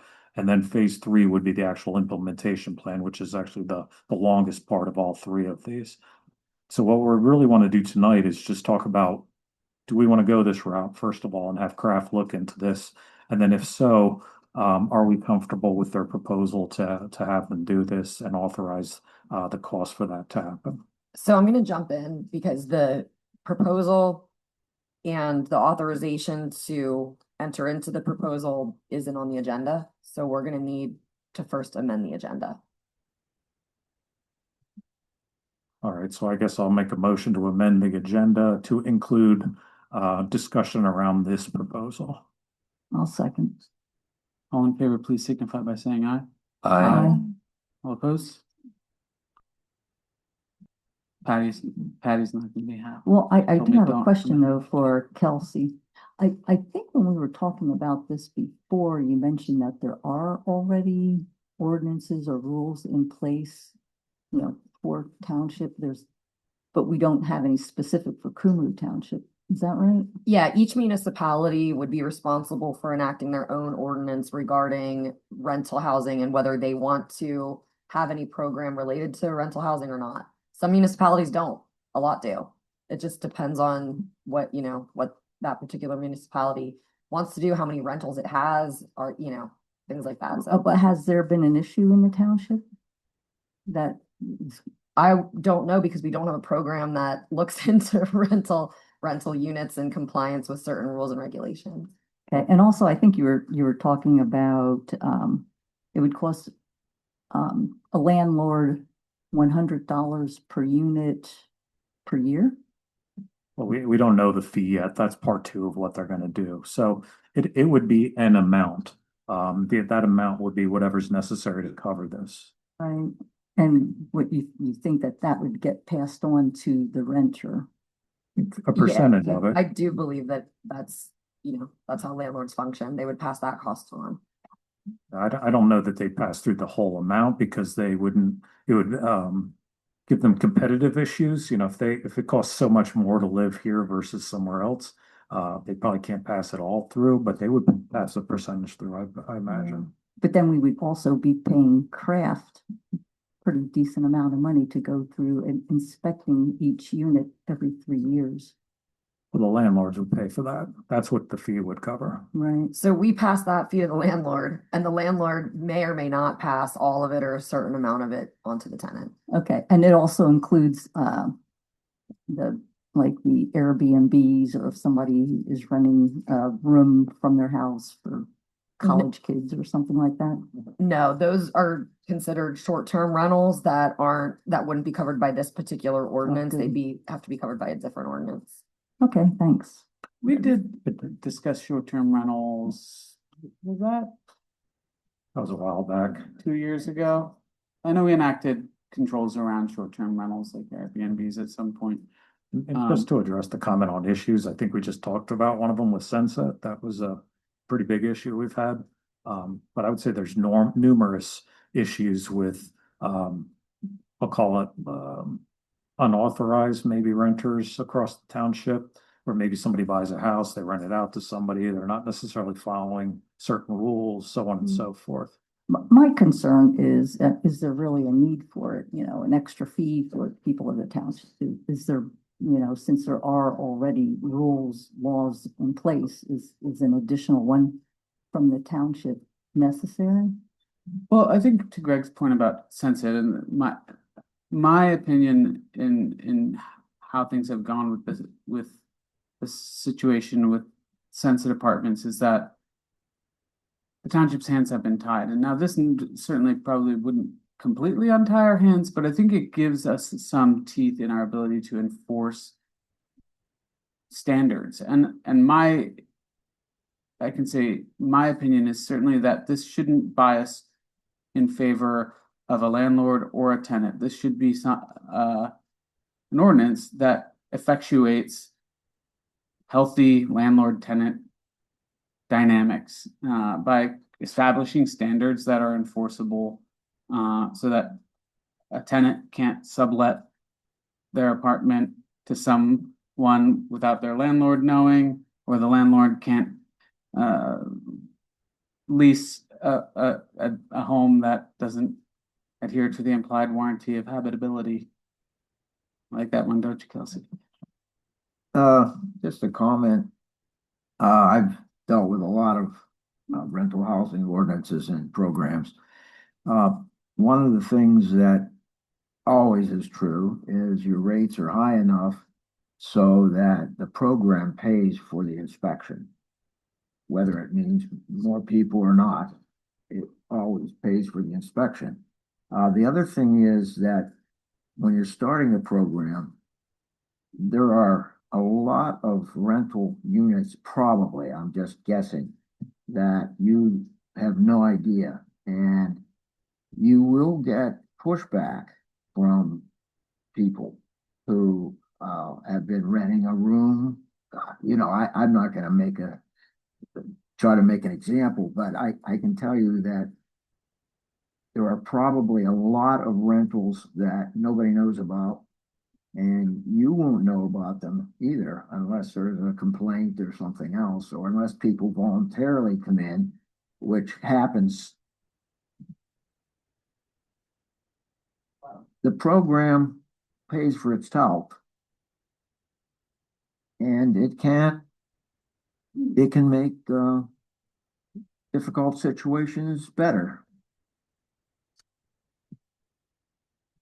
And I would imagine arguably for landlords as well, to your point about people renting rooms and things like that, if the landlord doesn't want that, perhaps it gives them more control or ability to intervene in a scenario where the landlord might not be happy about the tenancy. I don't know. No? Okay. Strike that from the record. Okay. But I mean, part of the purpose is what Peter said, though, is just to identify a lot of these, track them so that we know exactly what's going on with them.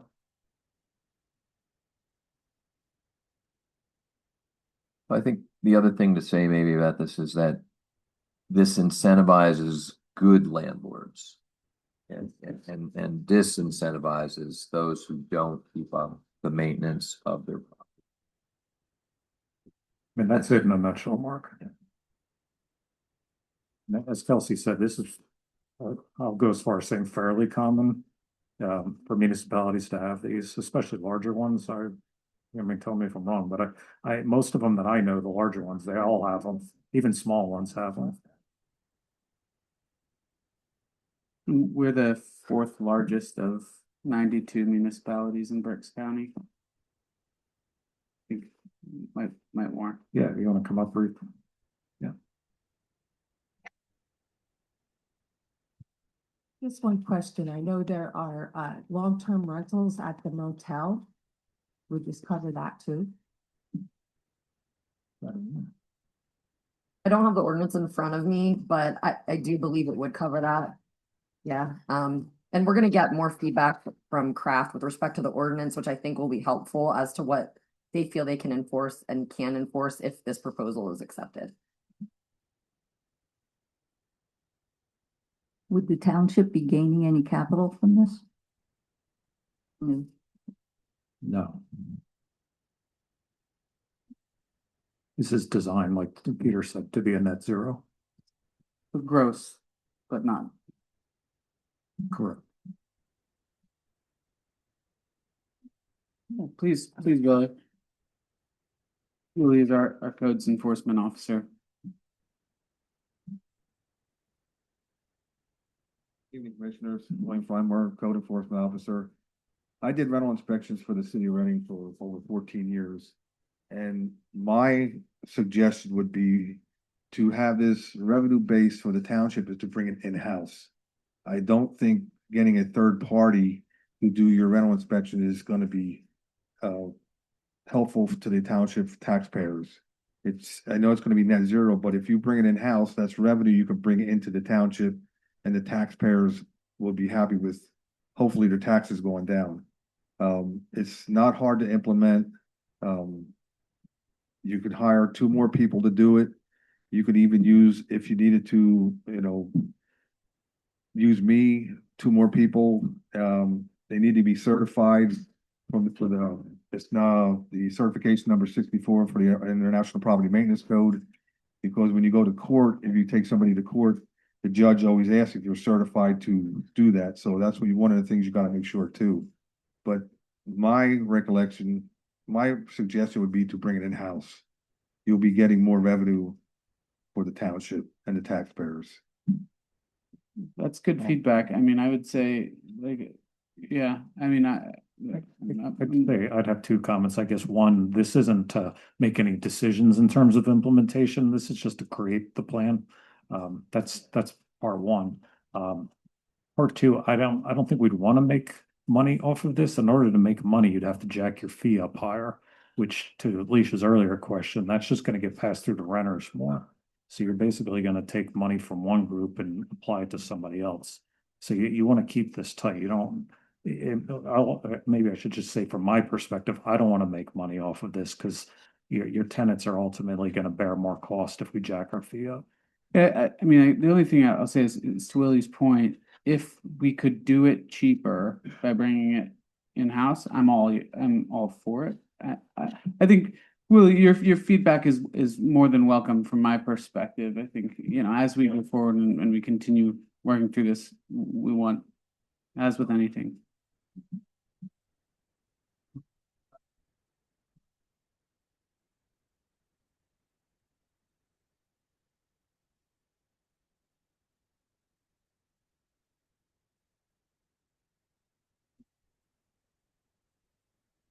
Good feedback. We would have to evaluate the cost of us doing it compared to what it would cost to have someone else do it. Correct. Yep. I think, yeah, as the process moves along, I think we'll definitely want our code enforcement officers' input, and we'll discuss it, and we'll do the cost analysis, and we'll see what works out best. Anything else on that? Well, we got to vote on it. Oh. Right. Yes. If we want to move forward with the correct proposal or not. No. So going back to the crap proposal, the ask here is for $6,000 approximately for them to put together the plan. This 3-phase plan, is that correct? And then once you'd have that plan, then you could do the evaluation that Willie was just talking about, and you can make the determination of how or what you want to do really from there. okay? I'll make a motion to. Before you do, we did have a member of the public, and I wanted to make sure there weren't any other questions or comments from the Board of Commissioners. Mr. Scott Brady, 225 Hemlock Road, retired fire chief of the township. Code enforcement, fire inspections, things of all the nature. I do all those inspection things. I'm a little concerned about spending money for this particular project. And my concerns are, one is, I kind of agree a little bit with keeping it in-house. One is, from the data perspective, we currently have a permit system in place that manages all our business licenses, all our building permits, plumbing permits, all our permits. So looking at a rental program, I just see that's an extension of clicking off a box in our permit program for a rental property. So that's already in place. And yes, it has to be implemented and someone has to sit down and say, okay, when these rental information goes out, we get information back, then they get entered into the system and they get marked down as rental, and then we are managing that information. And I'm not sure what's all would be in a proposal from Kraft, but I think the key part is that we want to manage that information internally because we already have a system in place to do that. So that's one aspect of it. Developing an ordinance. Kelsey's making ordinances all the time. There's multiple examples, I'm sure, of rental property ordinances out there. I don't know where we would need Kraft to get that information for us. So I'm having a hard time trying to understand that aspect of it, and spending money for someone we already have in-house doing ordinances for us. So those are the two things. And obviously, the other thing I think is if there is an issue with a rental property, most likely it's going to be a property maintenance issue. So in the event that occurs, that's probably going to have to kick back to our codes person as opposed to contracting that with Kraft. Again, I don't know what that will look like yet, but maybe that'll be part of it, that they would actually enforce our property maintenance issues if there is a rental issue at that particular property. And then the other thing is, obviously, someone's got to go out there. If we have 2,500 rentals, whatever, someone's got to do that. And right now, you only have a one-man shop right now with code enforcement. So that is a consideration. If you're going to do that internally by hiring somebody that's going to be offset by whatever fees will be for the inspection, or you're going to contract that aspect of it out with somebody else, like a Kraft or whoever else, for the inspections. Because I think part of the big thing with the ordinance is the authorization of having somebody, a representative of the township, as a code enforcement person or contractor person to actually go and do enter the property, because that's probably the main ingredient that's going to be needed, is expressed in that ordinance, is that they got to be available for inspections for whenever they want to do it. So I just want to give you my 2 cents worth of some previous experiences, and you want to spend the $6,000 and get a more definitive plan, but I think we have enough experts in place that we can handle this. Other than the inspections, you're going to need something once we identify how many rental properties are. So that's all. That's my 2 cents worth. Thanks, Scott. I mean, that's great feedback.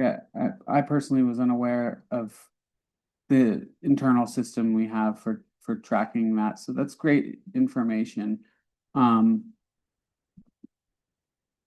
help me follow some of this too, the proposal from Kraft covers, you'll be authoring the ordinance. It's already done. The ordinance has been authored. Right. I think the proposal contemplates that eventually Kraft would be implemented as the rental inspection company, right? To go implement this program and then perform it was, I think, the initial idea. And it doesn't have to be that way, but the part of their program would be to look at the ordinance so that they can identify what their enforceability tactics would be and if it works for what they do. Okay. Do you understand what I'm saying? Yeah. They want to look at it to make sure that it works for how they carry out their inspections and their program, because they would base it on what they already do for all these other municipalities. So I guess my follow-up question then becomes, I don't know if this is a question to you, Kelsey, or to whomever,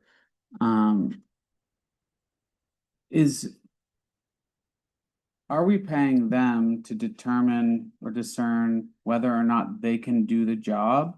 Or are we paying them to produce some deliverable that will be of value to us irrespective of whether or not they do the job? Yeah. So I think what you're looking at is, like I was saying earlier, is is the concept that's generated from the ordinance, is it practical? That's step one. Because like Kelsey can draw up anything she wants, but if like somebody that actually has to go out and do it is like, yeah, we can't do this stuff, then it's not worth the paper that it's written on. That's point one. So point two is then you got to make this net neutral. So you got to figure out how that fee is going to work. There's a process that they'll go through to figure out how that is. And they're going to probably have to use some estimates because to Peter's point, we don't know how many rentals we have out there in the township. So they're going to have to try and figure that out. It's going to be somewhat of an iterative process, but we need somewhere to start from. So that's point two that's in there. Then the third part is, well, how are you actually going to do all of this? So you have to have an implementation plan, whether it's an in-house or externally made, it doesn't matter. Somebody's got to figure out how to do this. You got to figure out how many inspections you're going to do, how are you going to do them, who's going to do them, how are you going to track them, how are you going to notify people, all that kind of stuff. I mean, I just rattled it off to make it sound very Sure. easy, but that's a ton of work. Yeah, I guess that was my impression. And I wanted to confirm I really mostly wanted to confirm my understanding is that we're getting a deliverable that is of value to us. Either way. In what you described, irrespective of who implements the plan or whether anyone implements the plan. We have the data, we have the research that we can or cannot take it.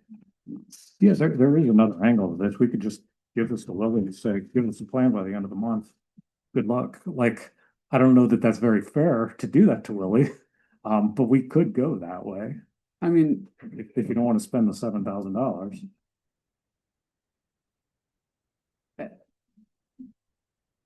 I was gonna add, it appears Kraft has some expertise in doing this for other municipalities, according to their proposal. They've done it for 12 other municipalities. Correct. And so part of what we're paying for here, I guess, is their expertise in having done it, what their interpretation of our ordinance is, you know, is this workable? You were saying.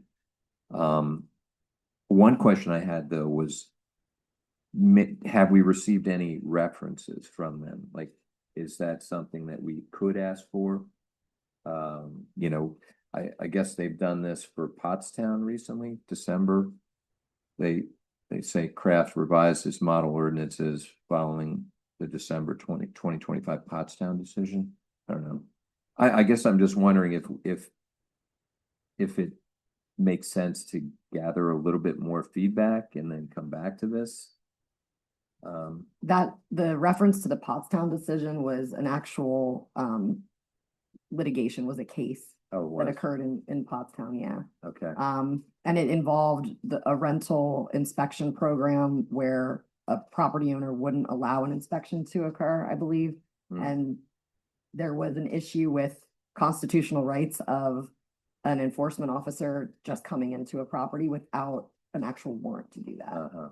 Okay. So I think that's what they're referencing, and that case obviously is very new. It's up on appeal right now. Yeah. So no one's really sure how it's going to turn out, but I think they were saying we have expertise in crafting an ordinance that would deal with those issues. Right. Yeah, which is something in an area that we don't have experience in. So I guess again, we're kind of paying for their experience in having done this for 12 other municipalities and bringing that, you know, to the table here to do this review of our ordinance, the review of the fee, you know, that we're going to charge, and then a plan, an implementation plan. So those are the three phases that are associated with this. So is it worth $6,000? It's not that we're having them do the program, but we're getting the best advice about how to proceed. You can have them recoup the $6,000 in the fee too. So we could cover that. Yeah, I mean, in my opinion, I don't want to. $6,000 is not an inconsequential sum of money, but in the context of a $26 million budget, it's a drop in the bucket. So I think, well, you know, I think that's not the reason I'm asking these questions is not really about $6,000 or not. I think Mr. Brady and Mr. Frymoyer's feedback is just, it deserves adequate consideration, and I'm trying to steel man their arguments, not straw man them, and give them, you know, proper consideration again. So I think, having heard this personally, I think there's value in paying Kraft to give us this data and propose an enforcement plan irrespective of how we might proceed. But I want to say, like, regardless of whatever goes, however the board were to proceed, I can personally say I don't think that should be interpreted as an indictment or a comment on the quality of Willie, our enforcement officer. The work Willie does is fantastic. He's been doing a great job. He's an expert in the field. He's been doing this for a long time. So this is not this. It has no bearing on that. But I think the interpretation I've had is that, well, maybe I'll put it this way. The way I see this is the township has budgetary constraints that we've discussed at length for a long time. While there's definitely, in my mind, appeal to bringing it in-house for reasons mentioned, I think there's also concern to me with the long-term liability, not liability in legal sense, but if we bring on 2 more staff members, that is a long-term commitment that we have to then accommodate. I just caution the path you're going down, like you get into solutioning and we're just in the planning phase. Yeah, I'm just expressing my just like, I think, yeah, fair enough. I don't think we need to decide which way is right, but I think there are concerns and to address some of the feedback we got. But they could review this and we could get the results back and say, we don't want to do this. So that's why I'm saying, like, I understand where you're heading, but you don't need to head there yet. Like, we're not solutioning yet. So how do we want to move forward? I have a comment, please. Yeah, please. Barbara Dietrich, 22 Hilbert Avenue. Why Craft Code have you put this out as an RFP for anybody else? Have you looked as it may be cheaper with somebody else rather than just Craft? That's my question from a taxpayer standpoint. Well, so I guess I'll throw it to Kelsey. There's not a lot of people that do this in the area, correct? I mean, Kraft is probably the biggest one, but there are other entities that perform these kinds of services. Yeah. So, I mean, I would have no issue with you putting out an RFP to, advertise an RFP for any other entity that wants to, give you a proposal. I think, we're going to recoup the fee as part of anything that we do here. So, I mean, Kraft, correct me if I'm wrong, Kraft is kind of like the name in the county, like they are kind of the player in terms of size and quantity and experience and all this other kind of stuff. I think everybody else is a lot smaller. I mean, we can do it. I think you can do an RFP if you want to. I think Ms. Dietrich's point is fair, though. Would there be any harm in putting that out and waiting 30 days? No, I don't think there's any real rush. I would like to lean more towards that. Do we want to authorize advertisement of an RFP? We don't have an RFP. So you'd have to create an RFP. Condition upon. There's nothing in the motion other than like we would just have to create an RFP.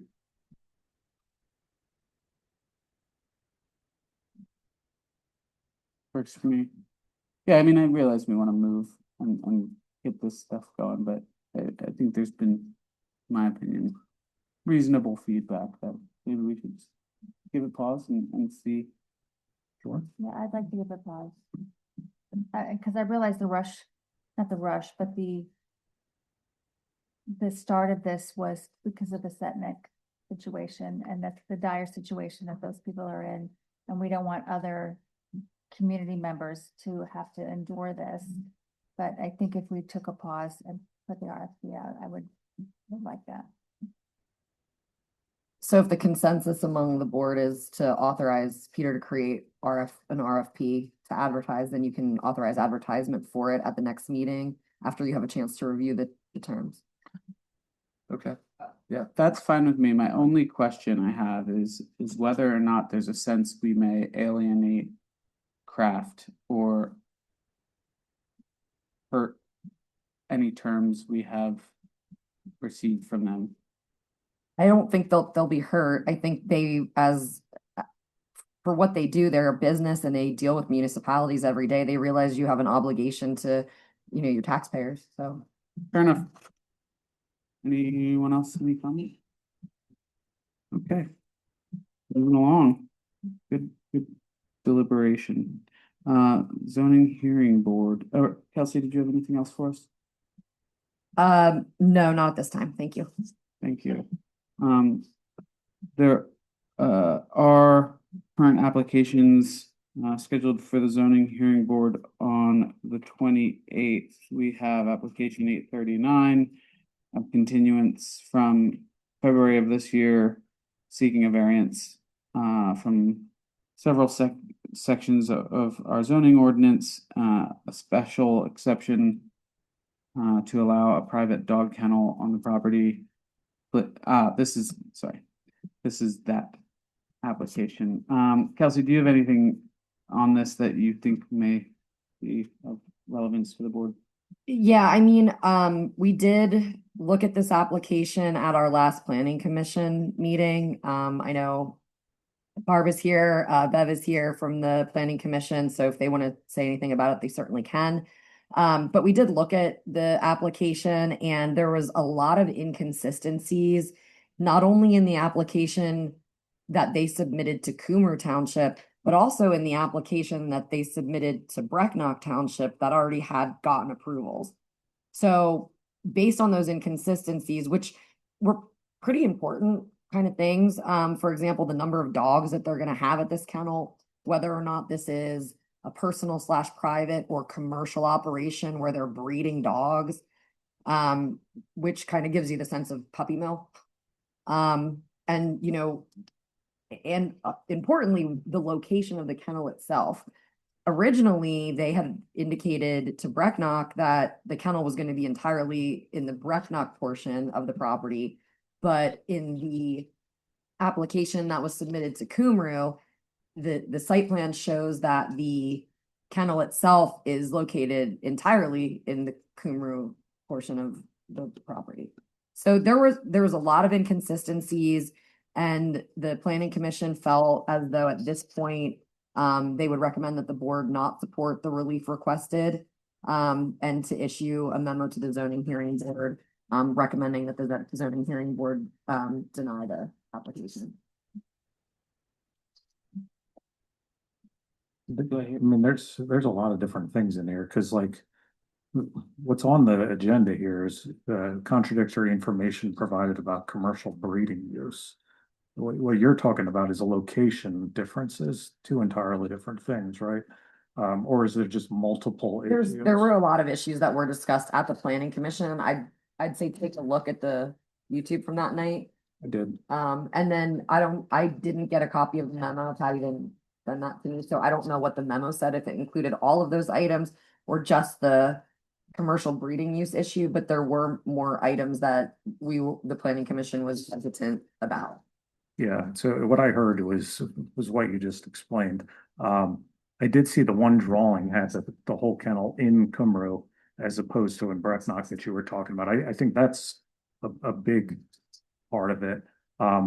I heard a lot of the discussion around the commercial breeding and stuff like that. I looked into the different licenses that they have.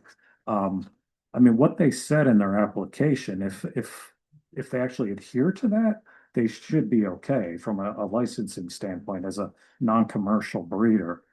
It does, even though you're a non-commercial, it does allow you to breed up to, I think it's 60 dogs a year. You're allowed to house a certain number on a daily basis as well. So even though non-commercial is in there, it doesn't necessarily mean you can't conduct any sort of commerce.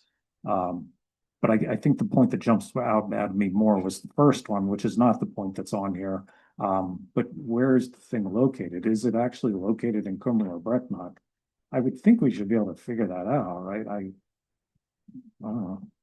They submitted a survey with their application documentation that was not the hand-drawn survey that was originally submitted, but I think it was one that was prepared by, I want to say, John Hoffert. Yeah, Butch Hoffert. And that one, originally there was a hand-drawn one submitted that shows the kennel being either entirely in Brecknock or mostly in Brecknock. Then the actual drawing that was submitted by John Hoffert, who's a surveyor and an engineer, shows that no, in fact, not the entire, but the majority of the kennel is located in Cumru. And I'm just showing you. Okay. Yeah, and I saw that one. That's the one I was referencing. So, I mean, from that standpoint, that I think would be a reason to decline it. I don't know about the commercial breeding use, unless we have reason to believe that they're actually not doing what they say. That's a different story. Yeah, Thanks, actually, Barb. I was actually going to ask you to give us some of your feedback. yeah, if the issue with the commercial versus non-commercial is not so much the licensure, but the zoning ordinance. There's private kennels that are permitted in certain areas, and then there are commercial kennels. And the definition of those two is what's at stake here. If you are going to raise dogs, puppies to sell, which they indicated in their Brecknock application, that they had this use before in, I believe, Lancaster County. They transferred it here and they wanted to, quote, keep their clients. And that's, I believe, a direct quote from the Brecknock zoning ordinance. That is not a private kennel. Commercial kennels are only allowed in the GI zoning district and require 25-acre minimums. So if they're going, so that's the issue with the commercial, not so much the licensure, but what they're, as far as it compares to our zoning ordinance, what they're planning to do. They're planning to sell. Private kennel is somebody that wants to train dogs for hunting or something like that. That helps. That makes more sense. Thank you. Joe, I don't know if you know this, but did Terry do any sort of zoning review letter for this proposed zoning relief? I have to check with Terry. I'll be honest, I can't answer that, but I could check with him tomorrow to see if he did. I think it Any would zoning determination letter. Yeah, I think it would be nice for him to issue an opinion letter to the zoning hearing board as the township zoning officer, so that the solicitor for the zoning hearing board and all the zoning hearing board members have our zoning officer's opinion of what the zoning is in this township and whether, based on the application submitted to us and the application submitted to Brecknock, they can meet the standards of our zoning ordinance. That would be perfect. I think that will lay it out more effectively for everybody. Along with that, can he determine where it actually is? Like, this is constructed already, right? Or am I wrong about that? It's already constructed. Yeah. So the surveyor, Hoffert, has gone out and determined that it's in Cumru Township? Yes. Well, the majority of the structure is in Cumru Township. And that's their survey. It's not something that we came up with that they can dispute. They're the ones that submitted that survey. Okay, so that's taken care of. That sounds like. Gotcha. Yeah, I would just say that the board should authorize and ask the zoning officer to review this application and this project and issue a zoning letter and determination and be present at the hearing to present testimony and evidence related to his finding. I think that sounds good. Do we need a motion requesting that letter be sent? Prepare, yeah, that it be prepared and sent, or at least brought to and presented at the zoning hearing. I move to authorize and request preparation of this letter as stated by our solicitor by Terry Noggle, our zoning enforcement officer, for presentation at the zoning hearing board. Am I missing anything? Okay. All right, I'll second that. All in favor, please signify by saying aye. Aye. Aye. All opposed? Okay. And I can take the reins on that one. I'll email Terry tomorrow with the application material and let him know what the board asked him to do.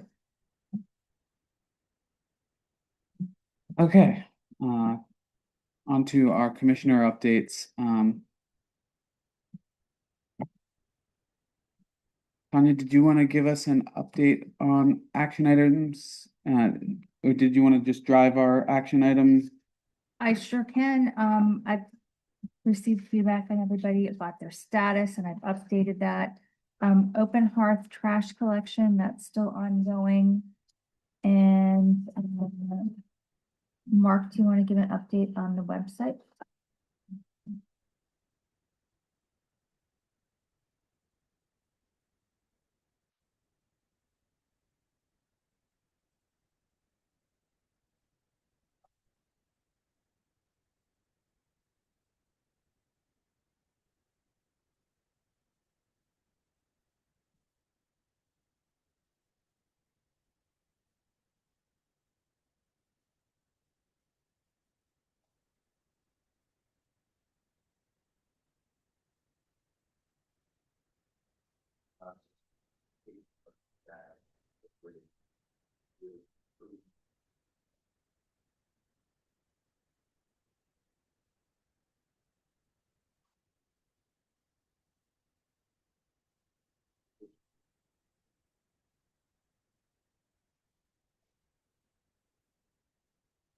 We have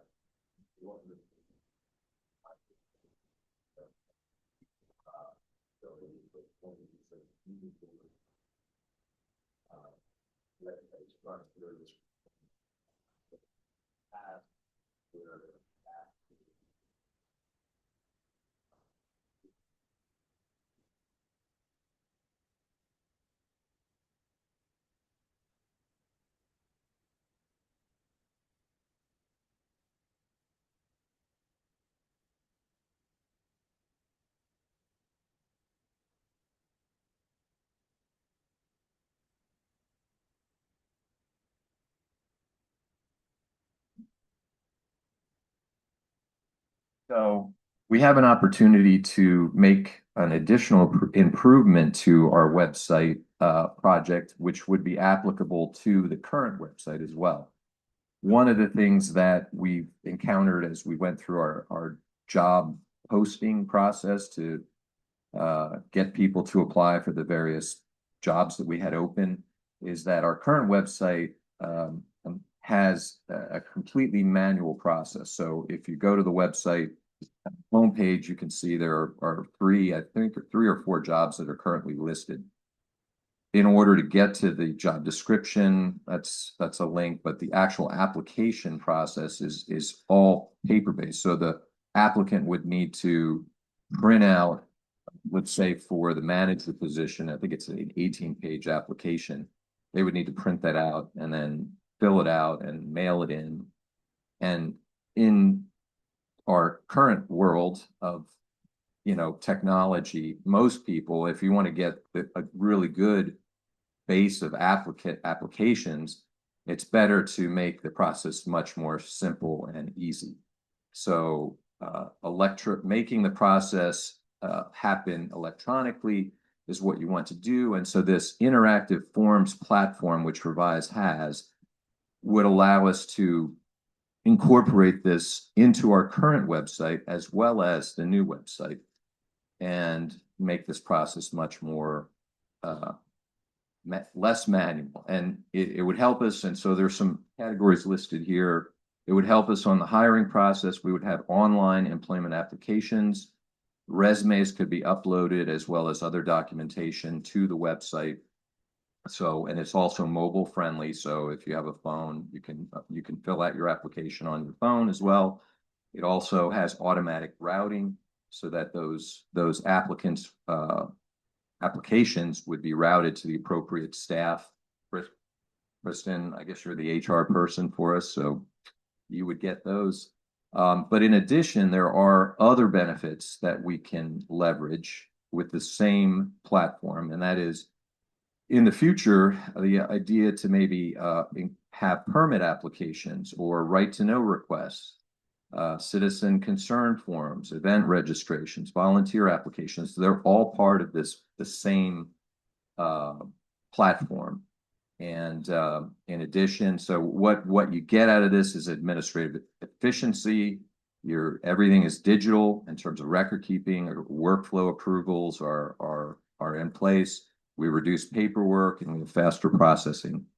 And I have here a link that let's see, just to kind of illustrate like another municipality that has this on their website, just to kind of give you an idea of the what you could incorporate into this. This is all part of the same. So we can do job applications, but we could also, you could do, in this case, they have water and sewer services. If you click on that, you've got a drop down that has the whole, online application that you can fill out and complete here. So it's all automated. And then if you complete it, you submit it, and it would be routed to the appropriate person. So, yeah, I guess, as I said, there's any number of things that I could see us using this for in the future. Here we got, register a vacant home. So any applications that we have can be automated and made electronic. So, all right, let me go back to the next slide real quick. So in terms of the cost, we have a one-time setup of $1,950 and an annual hosting cost for this of $900. So our first year total is $2,850. And the key takeaway here is that this interactive forms module provides an online hiring solution, which we can leverage right away while creating a flexible platform for future township services. And my recommendation is that the board approves this interactive forms module as a step in enhancing and modernizing our website. Again, it improves our hiring process, it expands our online services, reduces administrative workload, and supports future digital government initiatives, and maximizes the investment that we're making right now in our website. That's it.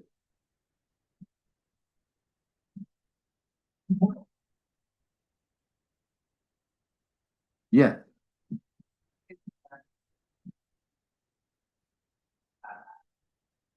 Sure. A paper process. Absolutely. Yes.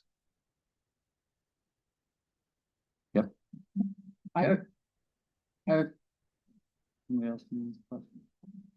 I just looked up. Couple questions. I don't know if you have all the answers right now, but it's okay. Yeah. That are just popping into my head. So stream of consciousness. Okay. Bear with me. All right. But one of the things I'm particularly curious about is like data handling. Yeah. There's like all sorts of. Last year, I remember talking to Gene about new statutes or rules governing municipal data handling.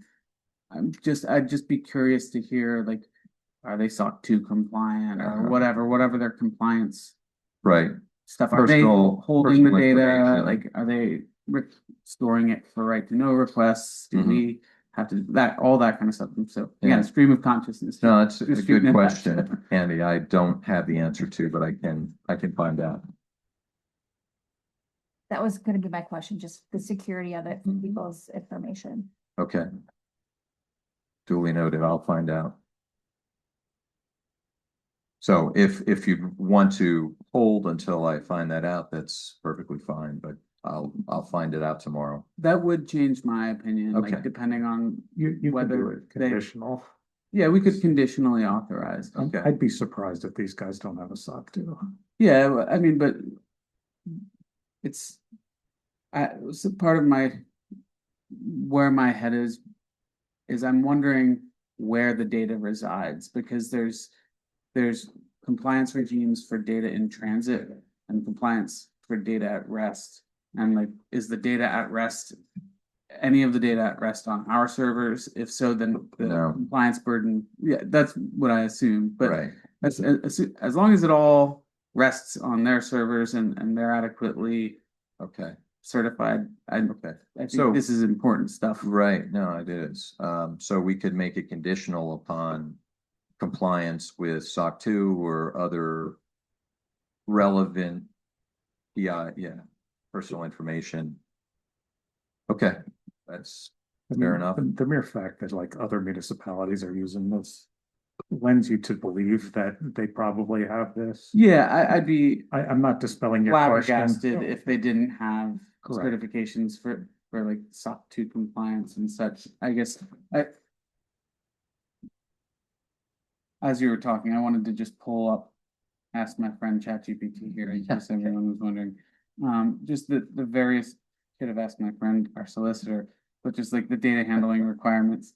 And there's just like, You wouldn't be able to answer that without researching but it. there's research. Yeah. There's just it barfed out a laundry list of acts and ordinance and laws that need to be doing. I don't expect you to be able to answer all of this by any means, but that's just like where my head was. So I wanted to just ask. You could just do like a conditional satisfactory Yes. data review or however you want to word it. Okay. I'd be happy to defer that to you, Mark, too. But I would maybe ask, maybe I'll phrase it this way. I would move to authorize inclusion of the forms module from revised condition on your satisfaction with discovery on their compliance, certification, and data handling. I'll second. All in favor, please signify by saying aye. Aye. Okay, thank you, Mark, for that presentation. Cumru Township Code of Conduct. We discussed this at a previous meeting. Greg, did you want to, or no, Mark, sorry, did you want to? We've made some revisions to the code of conduct based on feedback that was received at the last meeting that we discussed this. I think it's improved, and I think ready for us to talk about. And has anybody had a chance to review the code of conduct and have questions?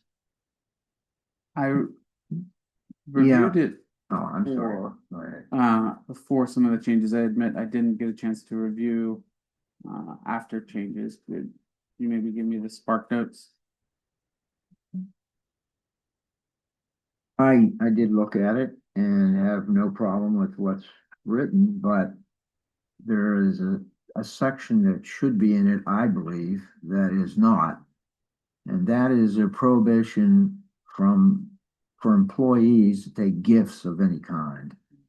I don't think that we should be allowed to take gifts for personal use from contractors or anyone else. Now, there are occasions when a resident who is happy with the service will bring in a box of cookies or something like that. In those cases, that should be put out for public. The public could use it. But I don't think there's any room for public employees to take gifts. And contractors and others try to provide gifts constantly. I agree. In principle, I think I want to be careful not to say like somebody that offers one of the guys on Mike's crew a Gatorade when they're working or something like that. Just like if there's de minimis things, I think that's one thing, but like maybe we put a condition not to exceed $10 or something like that. Well, yeah, I'd go lower than that. What does a Sprite cost? Yeah. Yeah, I don't think right. $10 gets you anything anymore. But yeah, if it's de minimis, but like no more than, if advertising on it and it's less than $5, that kind of thing, but that'd be the only exception. I agree with you. I think we definitely need to.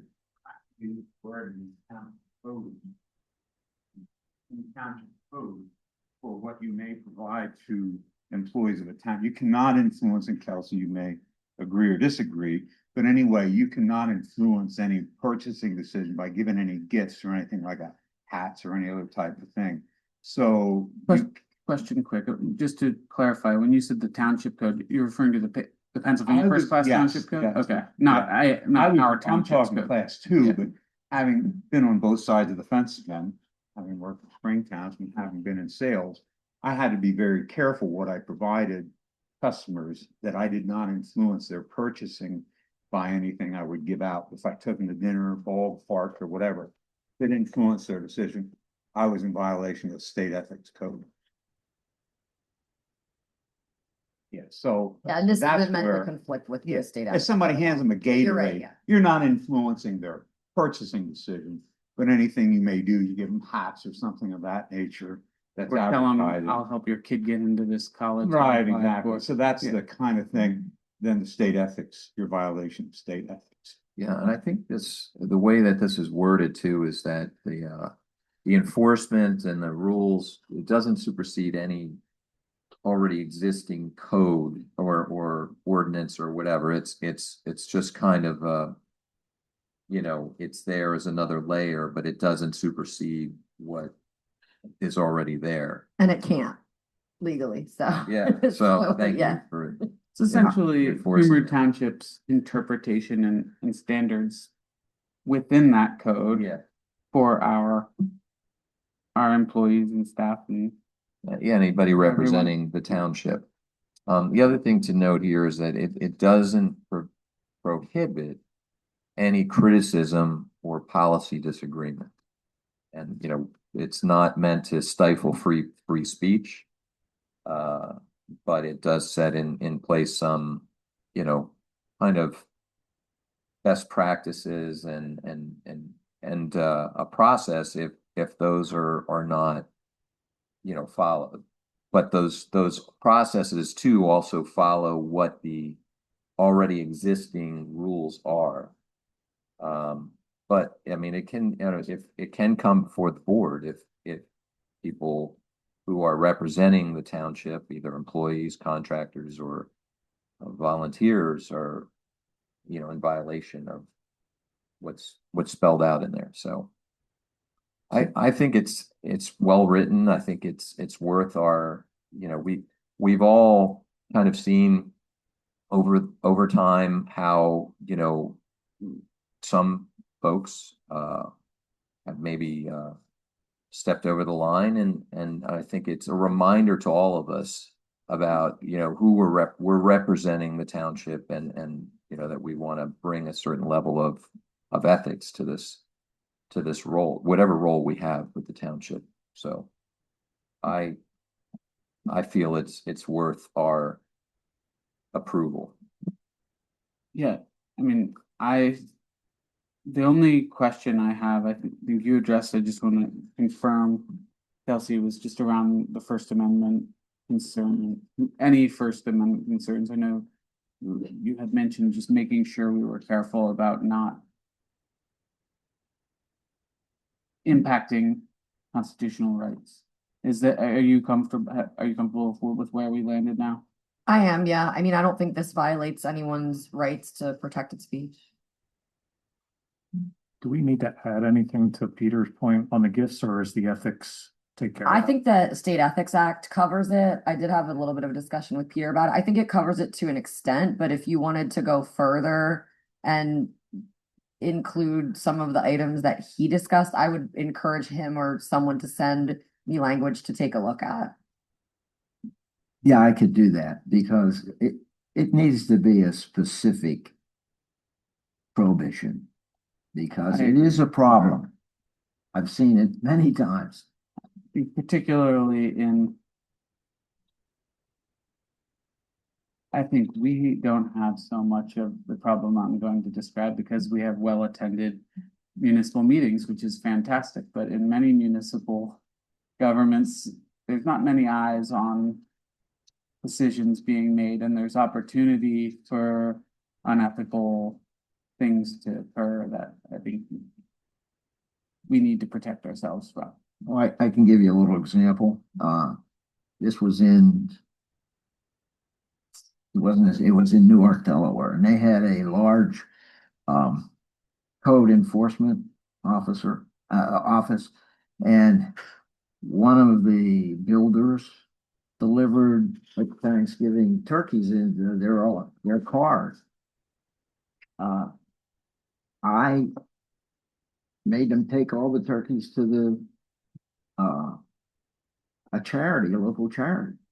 But you don't hear about some of this stuff. And if I'm gonna, as a manager, enforce it, I either have to have a managerial policy or it's got to be something that the board has done. And I think it's important enough to do. Yeah, I don't think this belongs as a managerial policy. This should be standard enforced by the township. So do we need to get Peter's feedback first before we do anything here? Yeah. Yeah, I'd like to add that language to the resolution before you officially adopt it.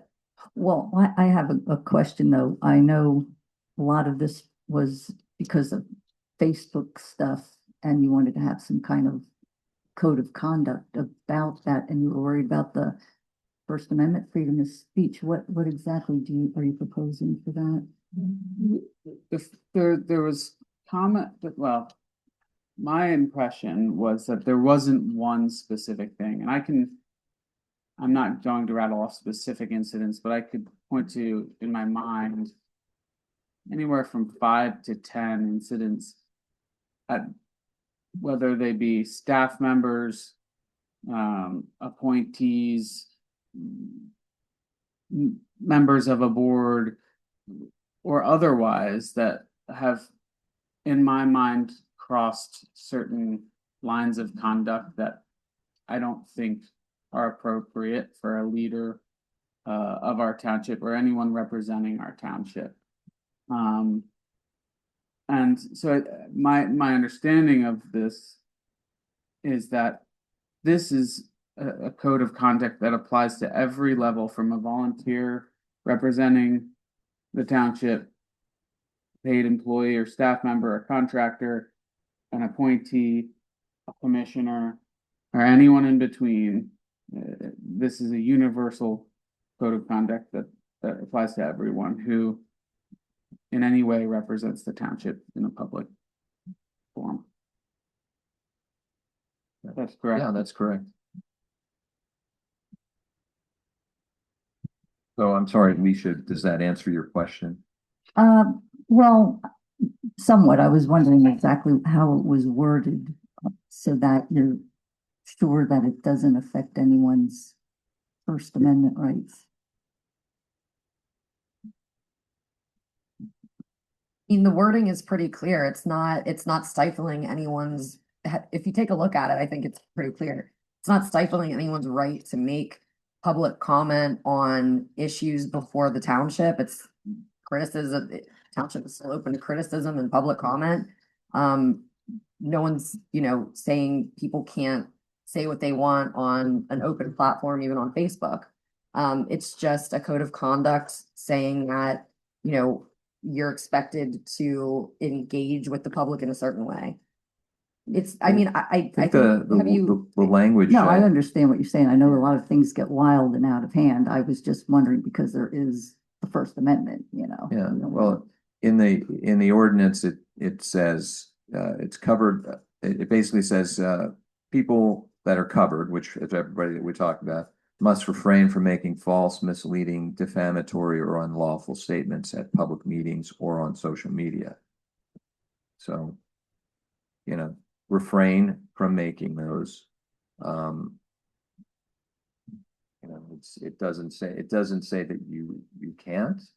But if you are, you know, willfully trying to misrepresent the township and, you know, policies that we have or the facts, you then there is a process, you know, so it's not saying you can't, but it's saying if you don't follow this code of conduct, you put yourself in a situation where you're misrepresenting the township.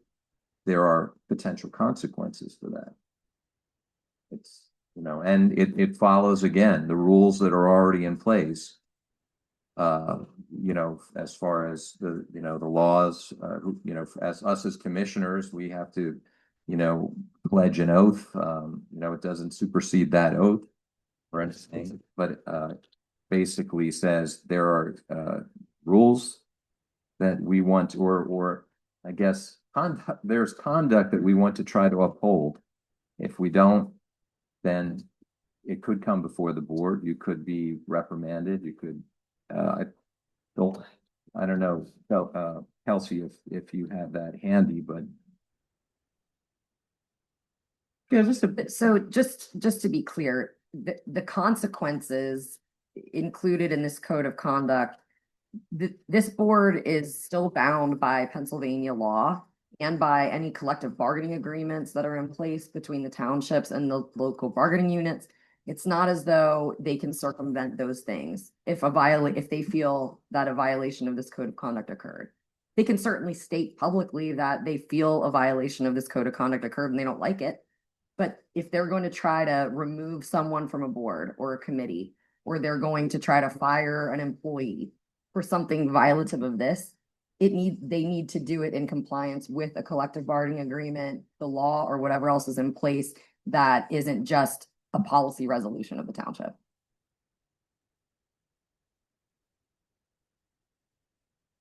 And just to build on your point, Mark, I think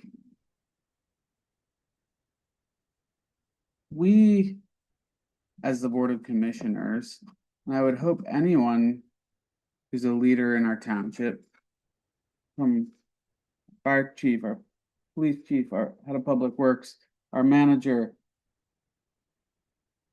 has enough self-respect and respect for the role that our township plays in our community to say, like, our taxes or our jobs warrant a certain level of standard and dignity and conduct that shouldn't be sullied by lies, bad faith engagement with the public, disparagement of the township or its employees. Like, these are, in my mind, bare minimum standards that are being outlined for how to behave in any role, let alone a role in civil service or leadership. This is bare minimum. Like, the fact that this has to be set on the books is kind of, yeah, it's sad, but I think we need it because we've seen evidence of needing it. And so I, for one, am proud to say we're gonna set our bar high. And so I'm fully in support of it. Yeah. It's just a wrap. We'll get the Yeah. language from Peter over to Kelsey, and then I guess Right. next month look at it again. Okay, moving on, unless there's anything else. Sorry for my little soliloquy there. It's kind of what I do. Greg, can you give us an update on the Cut and Grill pool? Oh, excuse me, special events ordinance.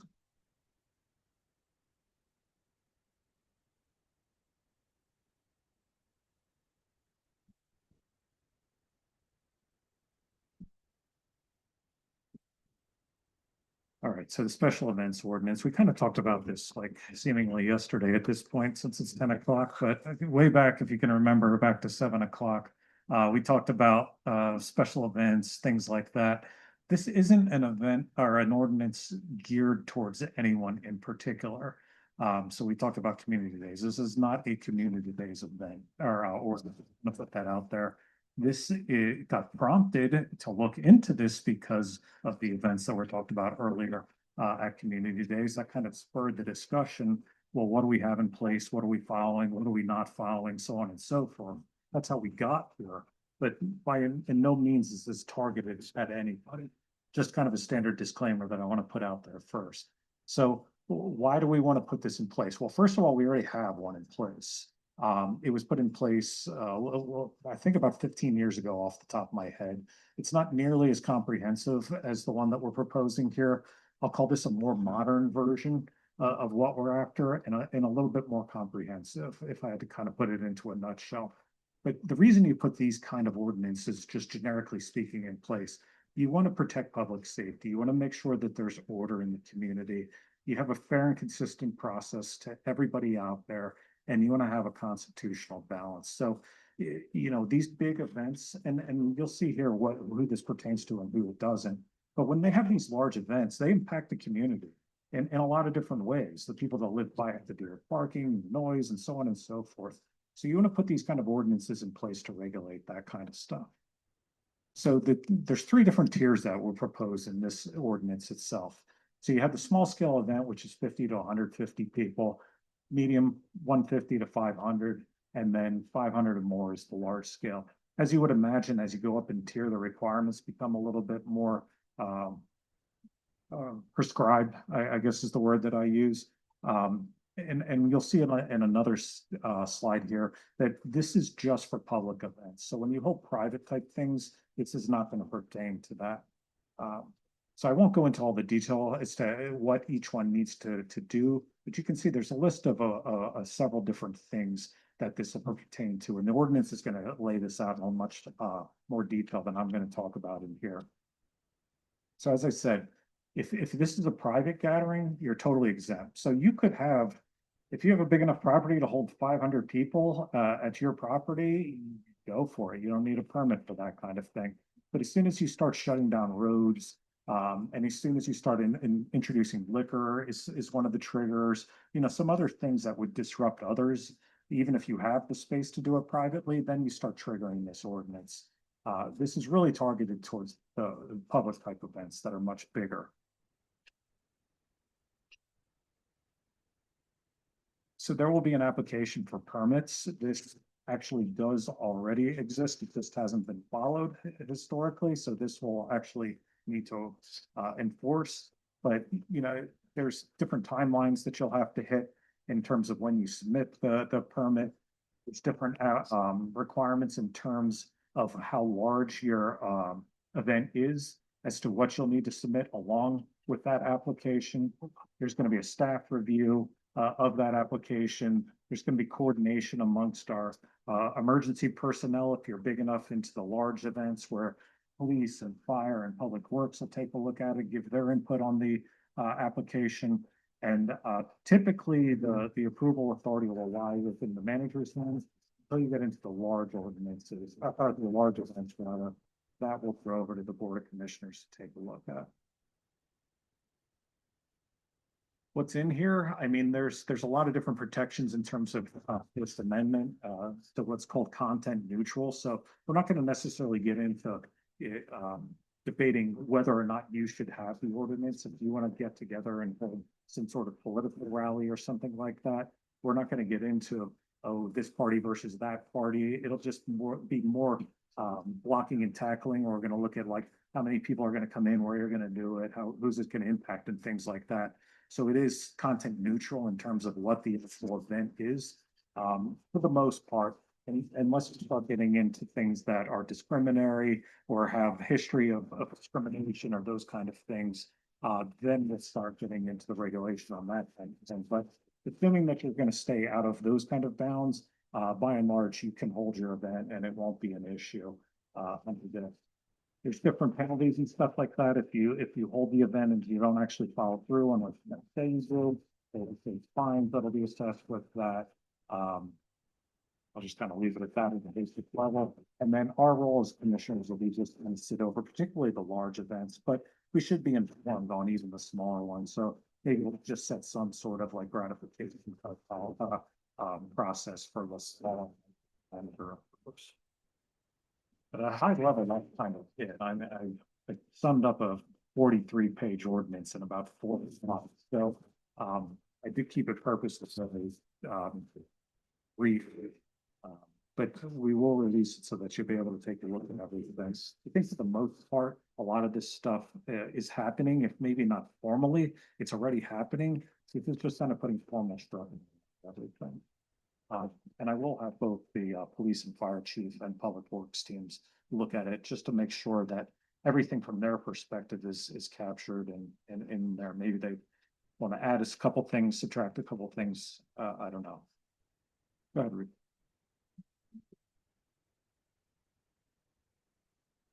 Yeah, I'm gonna send it out, so I'll put a post out tonight so that everybody can get it, but I don't think I have your email address. If you give me your email address, I'll email it to you. Yep. Greg, is this something that other municipalities generally have? Are we? Yeah, I'll let Cam. Yeah, this is pretty standard. And in fact, we do have an ordinance in place. It's just not being enforced. And it's probably because the public doesn't know about it because it's old. But I don't know why. But we already do have an ordinance in place, but I think Greg's trying to modernize it and make it a little more comprehensive. So yeah, this is common. I think it would be more uncommon not to have something like this than to have. Yeah, I agree. Yeah.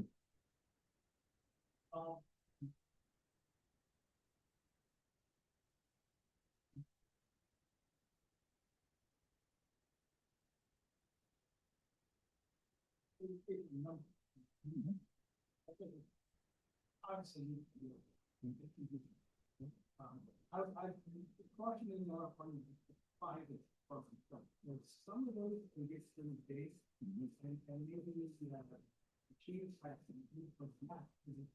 If a private party there, they have farm and you have 500.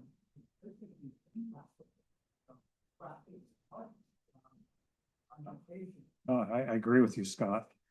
Yeah, so that's why I kind of jumped back to this slide. So there are other things, even if it's private, if it starts tripping some of these other things over here, it's going to make you get into a permit. So events use, I'll just read some of them off. It's probably hard to see where you're at, but like events using amplified sound equipment in a public space. So you got a big DJ or whatever, and you got boom boxes and yada, yada, yada. That's going to do it. If you're making use of public roads, parks, or public right of ways, that's going to trip it.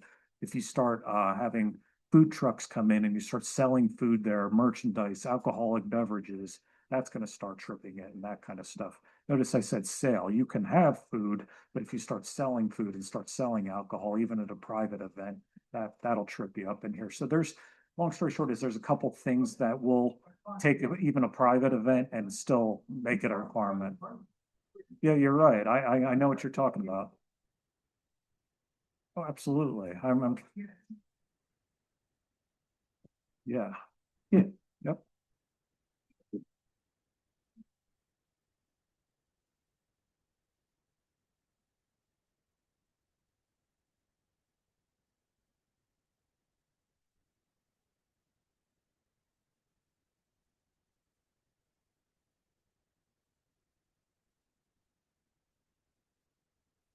I think typically the way it works, Barbara, is they would ask for a permit for the dates that they're going to hold the events. And as long as those dates are listed and the event doesn't change from date to date, as far as the number of people and what they're doing, then I think one permit could be issued for it. For example, if it's like every Thursday in the summer or something like that, if they provided that information, I think that would be included in one permit.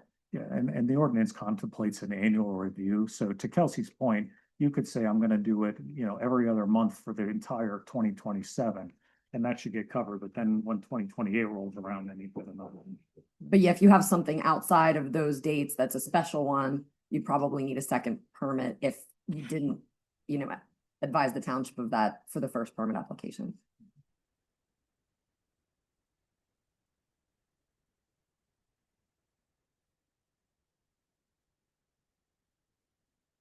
Well, one thing and I know I gave you some feedback verbally when we had talked, but one thing I was concerned about, not the spirit of this at all, but I am concerned about putting an undue burden on small business owners who might be having small events and not having to put them through any kind of bureaucratic rigmarole. And so I want to make sure, I guess that's my main concern, is making sure small businesses and small parties, and I agree with you, Scott, actually, I don't care whether it's public or private. A private party that has 500 people is going to have a pretty damn big impact unless you got 50 acres for those 500 people to be in. So, but yeah, my biggest concern was mitigating impact on regular events. If we're talking about large events where you're having a peak number of people at 300 or 500, that's something the township needs to have some means of intervention on. And that's kind of what the tiering is set up to try and go after. Yeah, there it is. So if you're under 50, like you don't even have to get a permit. So a whole lot of the private stuff, I'd say is probably just gonna not even get captured in one way, shape, or form because of that. But you can't read it up here, but all of these things have to be true in order to be considered a small scale event. You know, where you can't, it's the things that I already read off. You can't be selling alcohol, you can't be impacting streets and stuff like that. That'll trip you up still. All right. You can't read any. Yeah, I don't expect anybody could. It's a bit of an eye chart, but I don't want to make it too busy. Yes.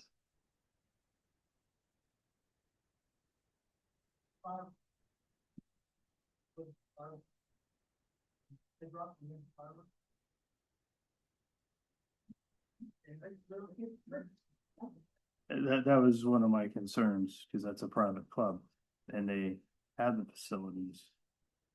It's gonna affect the business, and I guess my bigger question, some of this stuff, what type of effect is this gonna have on businesses coming to the township? Because you have a special event, like you're gonna be, it's like almost like you're micromanaging every little thing a business is gonna do. Businesses might look at us and go, heck with this, we're not coming to Cumru.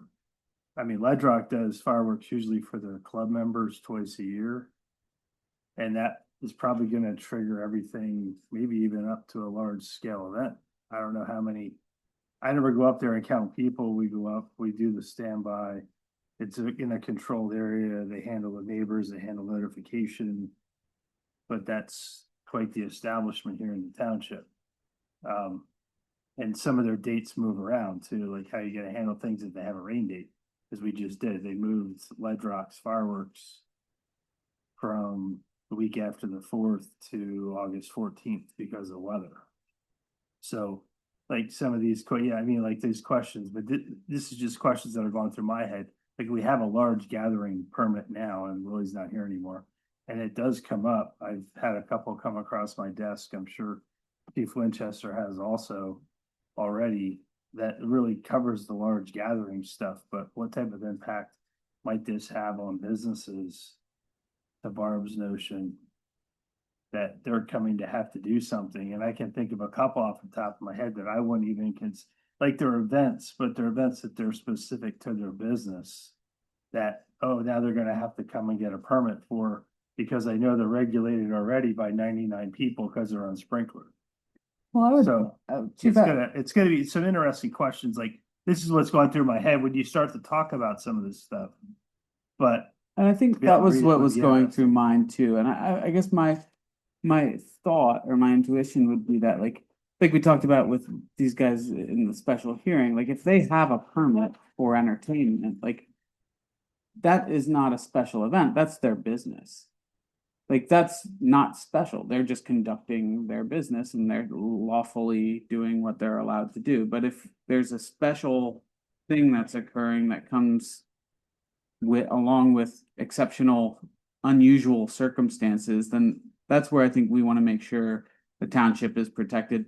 And the one thing I wanted to note that I really appreciate in this is there's a particular emphasis on civil rights and discrimination, that these special events and again have to adhere to certain standards of being non-discriminatory and adhering to the basic rights of the residents and the attendees. So I think that is fantastic, and I don't know whether our existing gatherings ordinances or whatever include that. I would imagine they don't, but I think that's something we need, and I won't go into detail, but I think that's something we need as a township to say, to plant our flag and say, we won't stand by any sort of discrimination or anything like that. The only other comment I had, and I apologize, I meant to shoot this over you. I was looking at, I had notes that I had drafted and then I didn't hit send. I was a little, the only thing I was a little worried about is the metric for scaling being purely total based. And I don't know if that's changed since I initially reviewed it, but I was thinking like, if an event goes over 2 days and you have 500 people attend over the course of 36 hours, that impact is far lower than an event that goes for 3 hours and has 300 people. And so I was thinking about just like maybe, I don't know. Yeah, I Kind know of what you're about the saying. number. So I mean, I guess the request tonight is just to put it out there for advertising so that people can come back and give the feedback on this. Everybody can.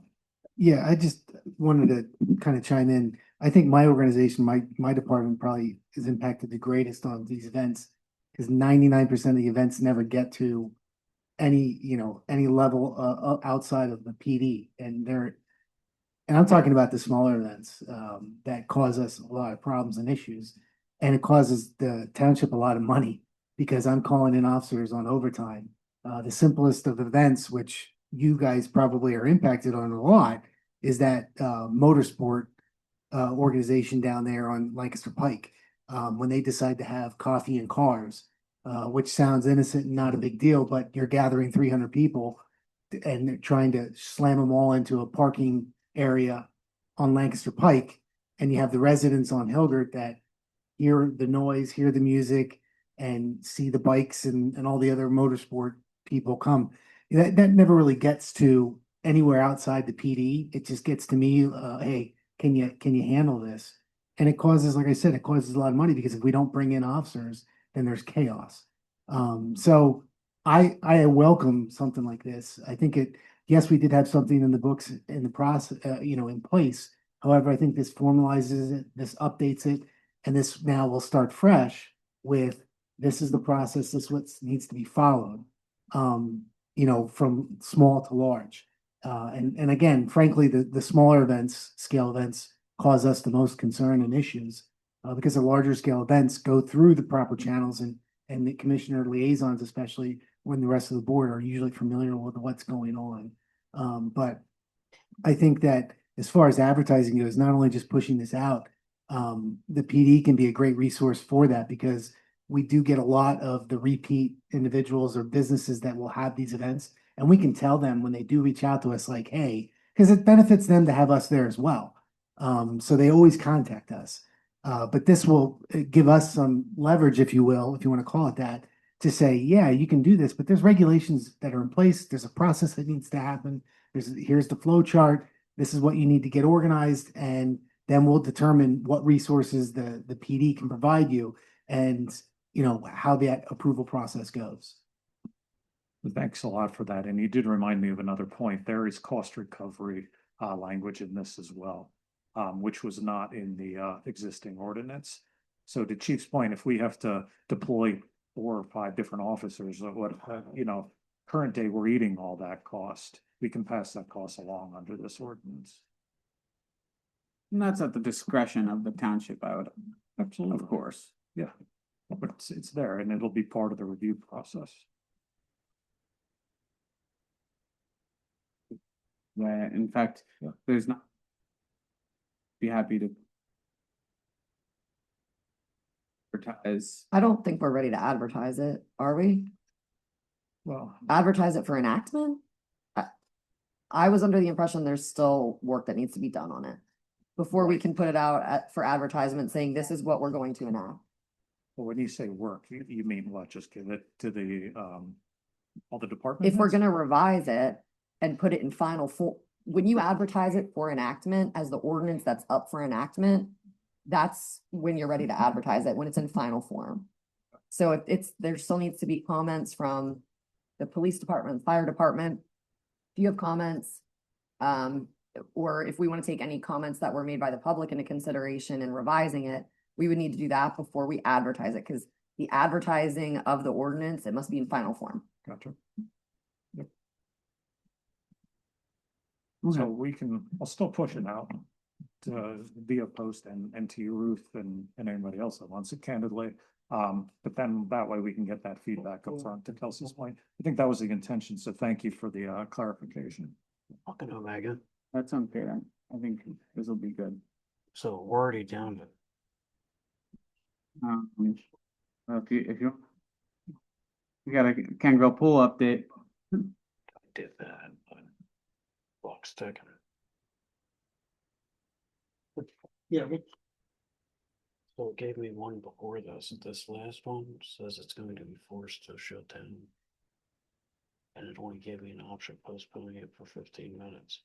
Okay, so this is just an update from the last meeting. If you recall, we talked about the relationship with the Ken Grill pool rather, in terms of how many memberships we have, so on and so forth. So we got another month's worth of data and applications. They're now up to 164 members through that. Cumru Township now comprises 40% of the membership at Ken Grill Pool. We were 20% prior to that, so it's like 40% Cumru, 30% Kenhurst, and then everybody else, basically. So we effectively doubled our membership down there. The savings, actually, before I get into the savings, the breakdown of our memberships are pretty much followed what you saw last month. It's about 60% families, and then you get into the seniors and individuals after that. The savings now is up to about just a little over $17,000 in total for the residents that we've saved. If you get that on when you subtract out our investment of the $7,005, we've had a return of close to about $10,000, or about $2.30 for every dollar that we've spent. So it's been pretty successful. The crew over at Ken Grill has been awesome. Jason Holland, who's the board president over there, great guy, great team, been very receptive to a lot of different feedback. Frankly, I've heard nothing but good things from the residents that signed up over there. So it all seems to be going very well. That's awesome. Money well spent, sounds like. Just a quick announcement. So the public's aware, we did have a special executive session on July 8th for the purpose of interviewing candidates for the township manager position. So